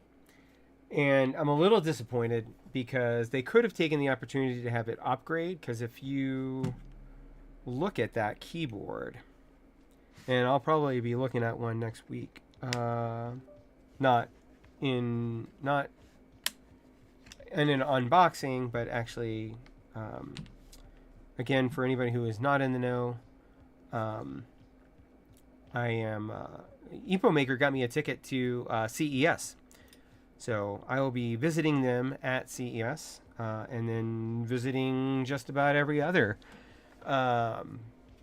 mid to budget keyboard, Imchus and Keychron, and they're all gonna have booths there, and so I'll be doing that. Hopefully live streaming it and sharing it with all of you. If not, I'll be doing recordings, which I'll do after, or the same day, hopefully. This is the first time I'm trying anything like this, so it will be an experience. But let's see, where's my other browser? There we are. So this is the RT82. If you remember the ZMK 98, the new, I think it is already listed here. The new Epokmaker RT98 does the same thing that the ZMK 98 did, which is to say it pulls off the bottom. Oh, I'll get a drink.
Yeah, if you look at the main chassis design, though, with the exception of this little extra bezel here, oh, sorry.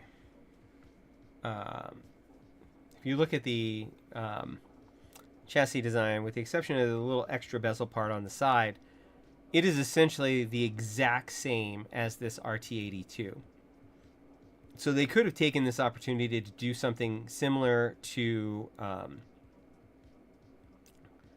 or better than the Neo 75 versus 98, because if you look at the Neo 75 and Neo 98, they are the exact same keyboard.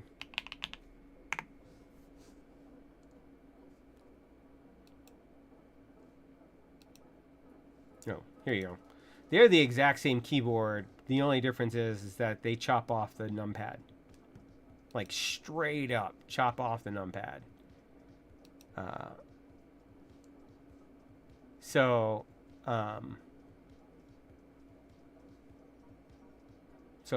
I think in order of operation, if they had designed this keyboard with the mindset that they were eventually going to be coming out with the RT98, they could have made an upgrade kit to take your RT82 add the bottom plate and numpad.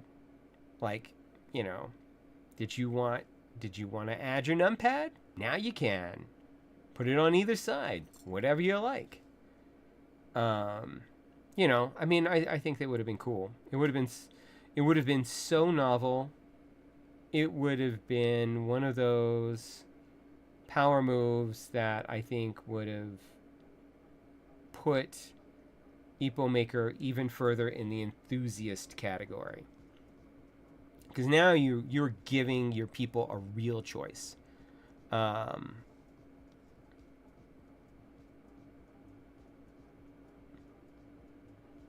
Yeah, I'm not saying, and is that even key? It is an iron. Okay. Anyway, go away. Shop. What are you doing? Shop. Key 98. Let's take a look at that.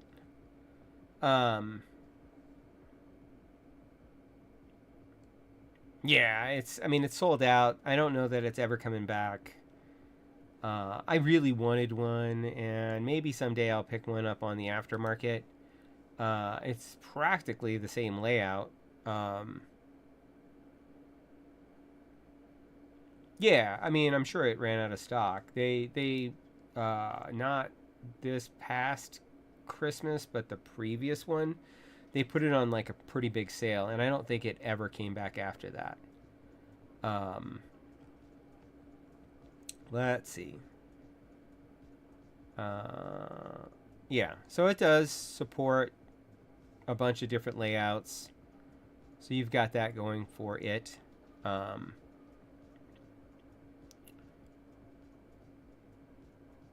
do kind of want it, but especially like that green.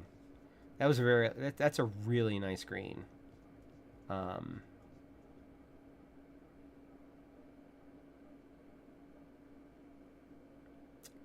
with Gateron switches, which Gateron switches are okay. Full nylon.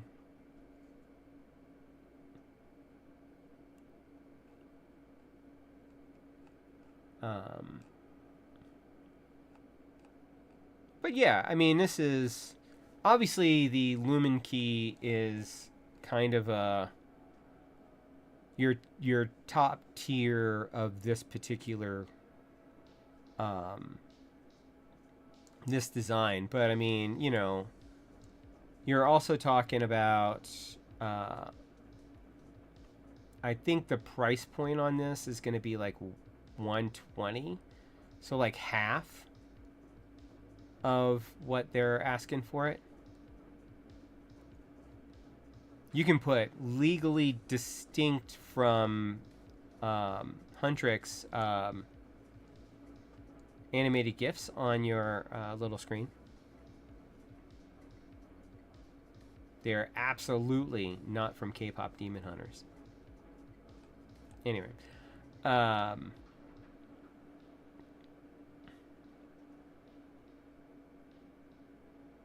well, I just dropped Gateron Smoothies into the Athena, and let me tell you, everybody knows I'm a big HMX shill and have tons of HMX switches. The HMXs, none of them worked in that board as well as Gateron Smoothies did. Now, I haven't had as much of a problem as a lot of people have with the inconsistencies of lubing on the Gateron Smoothies. So I have that going for me. But at the same time, I love Gateron Smoothies. You know, before the HMX Chew switches, and then later the Lunar Stones really caught my fancy, by the way. HMX Chew switches. That would be these guys. Oh, these guys. There we go. These guys. Full milky housing. HMX goodness. Goodness gracious.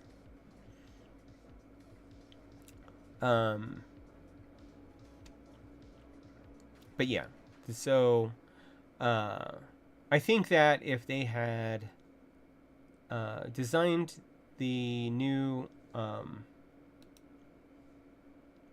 if they had designed the 82 with forward thinking to the 98 and making it so that it was an upgrade path for people who got the 82, I think it would have been a no-brainer. As it stands, if you like the 75% format, and you know the stock budget foamy sound ABS plastic, you can go with the sea salt smoothies like came in mine originally, and they actually are not really mushy on the bottom out, which is good. Or the creamy jade, which are in here, which are a really nice switch, or upgrade like I did to something else. I mean, I think this board came out really nice. I think it's a definite keeper, and I am going to enjoy it. I might even bring it with me to CES. I don't know. I'll have to see if there is a reason for me to. But yeah, who knows? I have no idea what's gonna happen at this thing. I am like flying blind. We're just gonna roll in there, Freya and me, and we're just gonna do our stuff, whatever that stuff might be. And Vegas. We're located in Denver, so we are driving from Denver to Vegas tomorrow morning. We'll get there sometime tomorrow evening, and then it starts on Tuesday, on the 6th. So we'll be there from the 6th through the 9th, which is the 4 days of CES, and then we're driving back on the 10th. So that is the plan. And it's been a lifelong dream for both her and I to attend CES. Really? I didn't see Wuche on there. Like I said, I saw Keychron. Gateron's going to be there. They'll be probably showing off their new, whatever, $175 Hall Effect kit. And then somebody had suggested seeing if I can get different vendors to supply different parts to build a complete CES keyboard. We'll see if that's even a thing that's possible. And then who else is going to be there?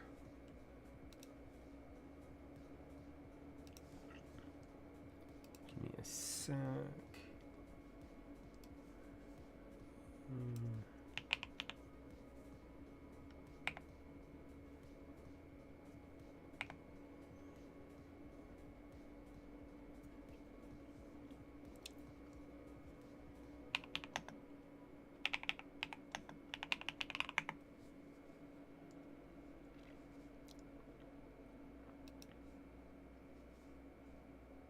I mean, I might be mistaken.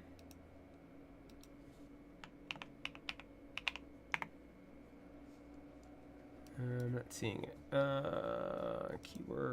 Keyboard. Akko's going to be there. FL Esports will be there. Imchoose, Gateron, TTC is going to be there. Yunzi, Keychron, Icunix, Epokmaker, obviously. 8-Bit Do, or 8-Bit Do. 8-Bit Do.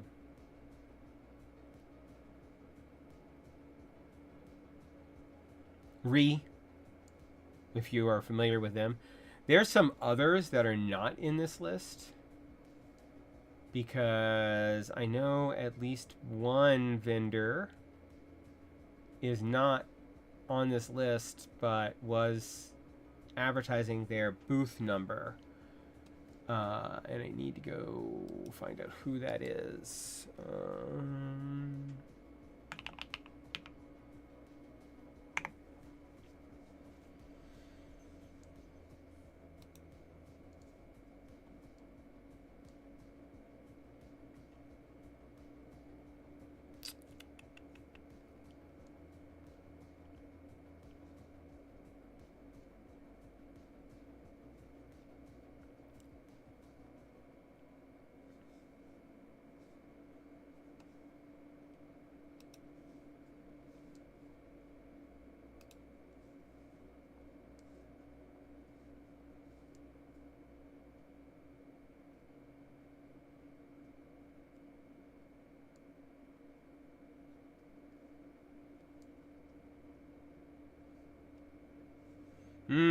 I mean, I would.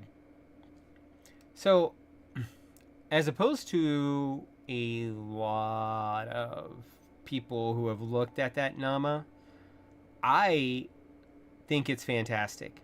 And I totally get the entire vibe of that board. With the clockwork, with the elephant, with the big bezels and the curviness, like, you know, the organic feel of that metal case. Not feel, because I've never touched one. Come on, let's get it real. But the giant knob, but the organic visuals, the side flow, kind of, you know, it's just the whole thing gives me that elephant vibe.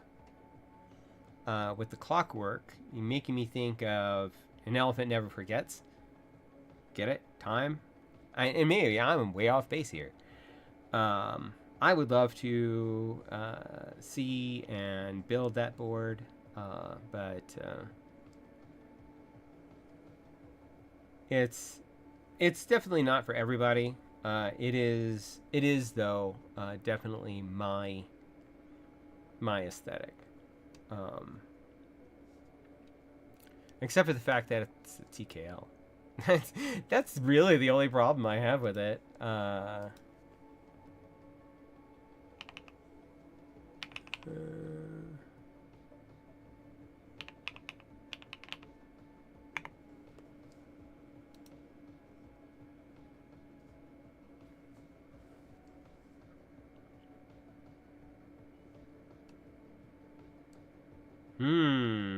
There it is. Learn more. Learn that I can't afford it. Oh, and it's already done, so you can't get it anyway. Even if I wanted it now, I would get this one, though.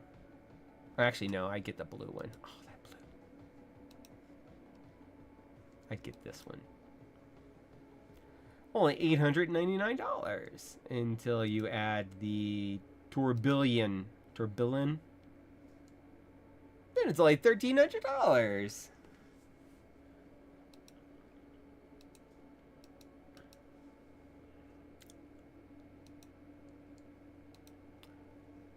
I mean, this is nice. I mean, and until you remember the Zoom 65 V3 and how they screwed the pooch on their taillights on the Zoom 65 V3. But, I mean, aside from that, and maybe this will be better because it's lower, and I don't think...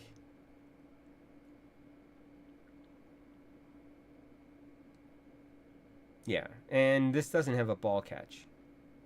Because it was the ball catch that really messed up that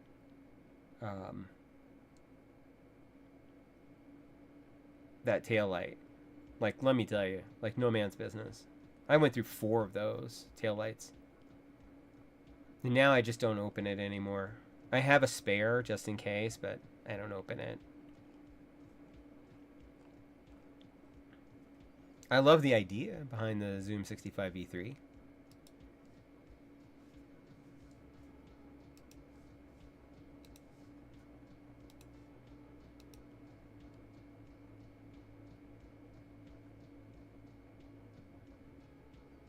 Yep, it had, what, 13 different mounting styles or something crazy. And most of them were generally the same-ish. I still use it. It's at my work right now because I break it out. I think it's on my desk at work right now. I think that is I was using that when I left work on Friday.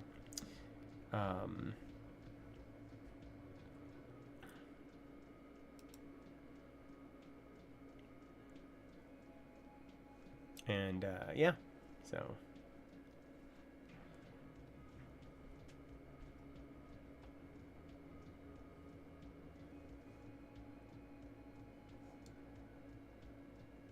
I think that is.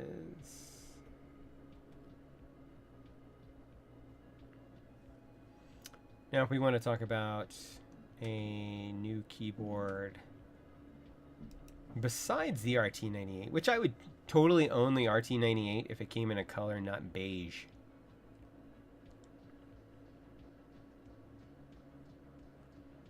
I mean, you're just inking plastic. It's not like it's a weird anno color.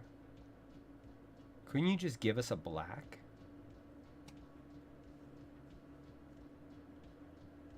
Oh. Anyway.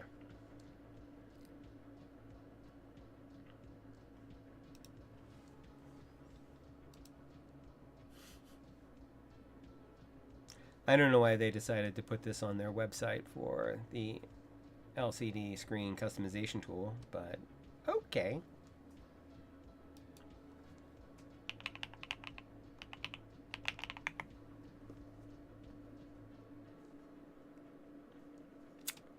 So, here's a question. Tofu 60 V3 versus Neo 75. What are your thoughts?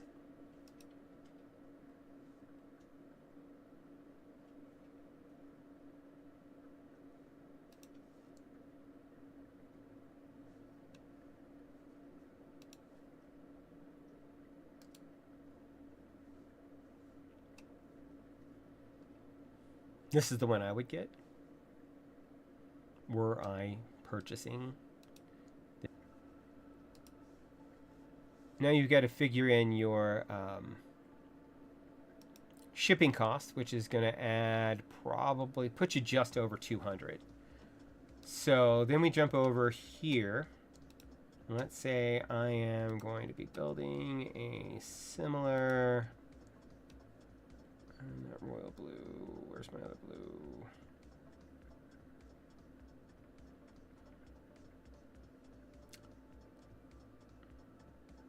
Sapphire blue. There it is. Okay.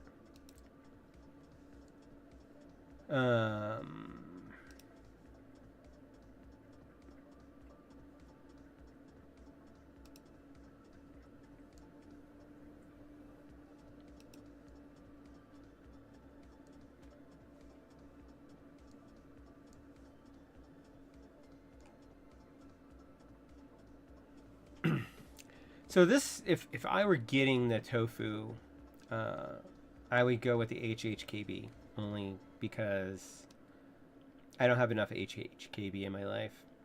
But you can't get the HHKB and the Hall Effect PCB because they don't mix.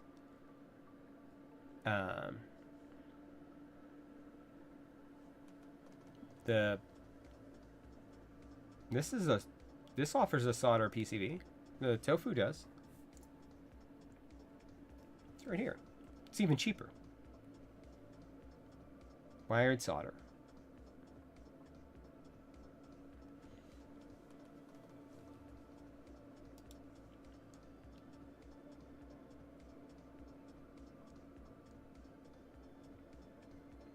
I think you meant you would go with the tofu, because this does not offer hot solder. Well, you keep saying the Neo and the 75, and in both of those it's the tofu 60 that has the solder. It's this guy. Then you can get your tofu or your solder on. And it's got that little pogo connector with the snaky FR4, which is fun, which I like on mine. I get my agar right there, or one of them.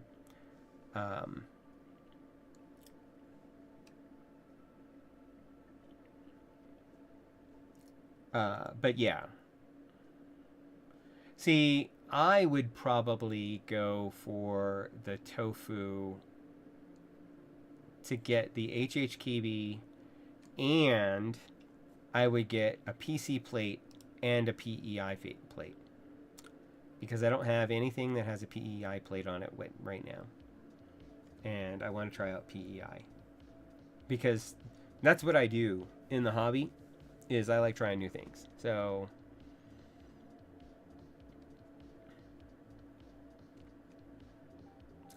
I don't really need more Hall effect in my life. I have plenty of Hall effect, and I have some of the best Hall effect there is.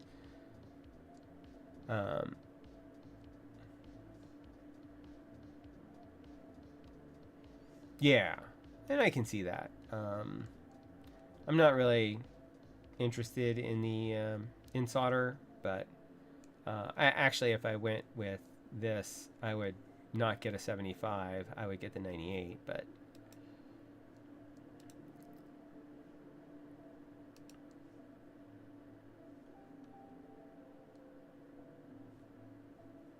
so in actuality, what I would be getting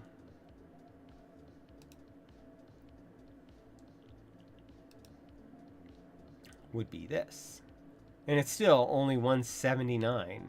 So it would still be under the same cost as I would pay for the tofu.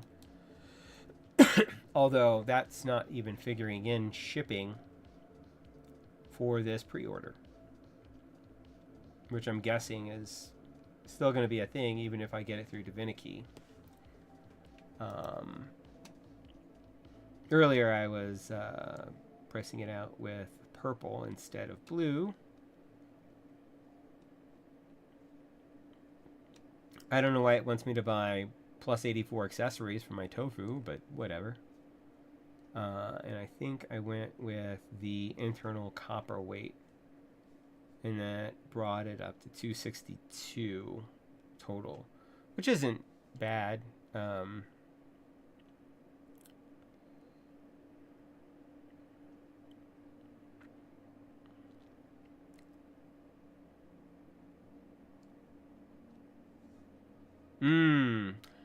I think they did something like that before. Or no. It was the Zoom 98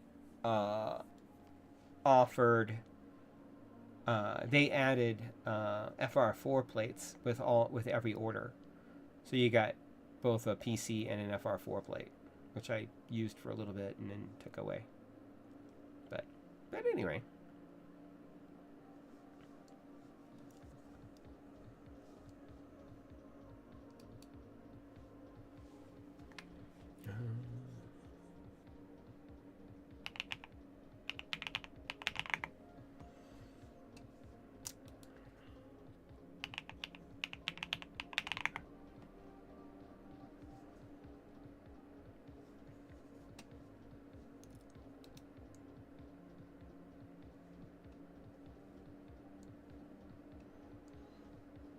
Then there's Foundation, which apparently is back for an R2.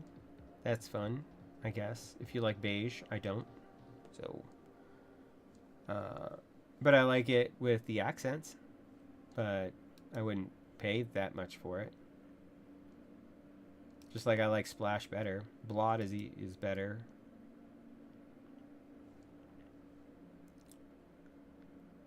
The Seal 80. What is the Seal 80?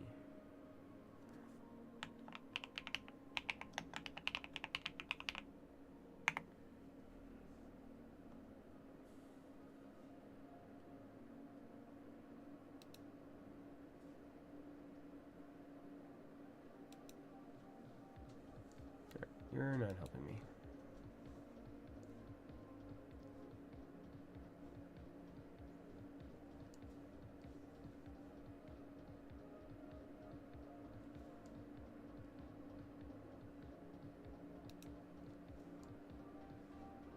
Hmm.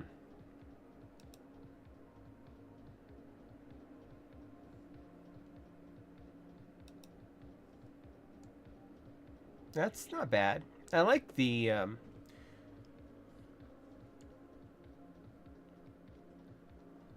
no, that's cool.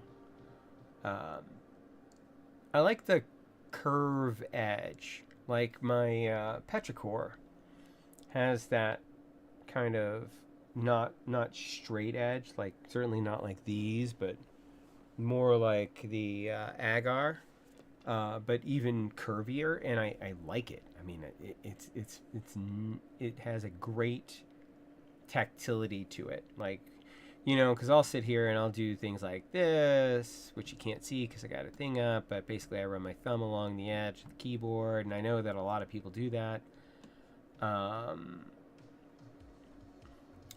Oh, the Class 100, that new Class 100 is super nice.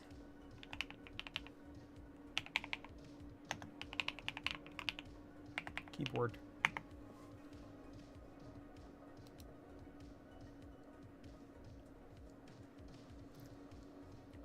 That has a nice green to it too.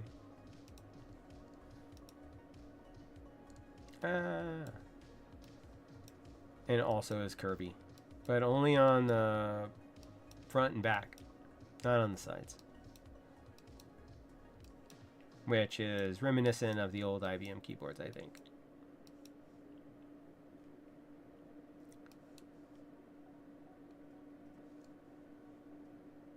All right. Well, I have to go pack for CES, so I am going to wind this down. I love talking about keyboards, though, so hit me up on Discord and we can chat some more. Or I will be back. Well, like I said, I'll be live streaming hopefully next week. And then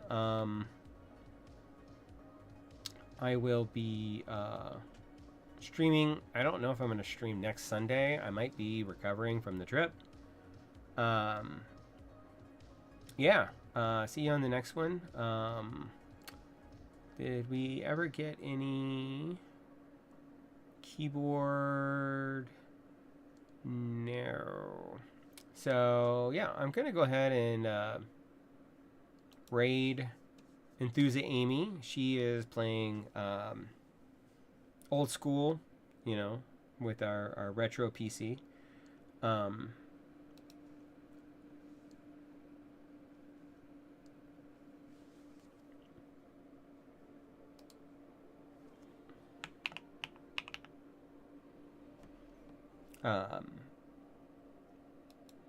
So we will do that. And again, everybody, thank you so much for joining me. And it really means a lot that people actually watch my stream and interact with me on it. And like I said, love talking about keyboards, and I look forward to the next one. And look for me next week. Cool. Have a great one, everyone. My one viewer ready to raid. And me.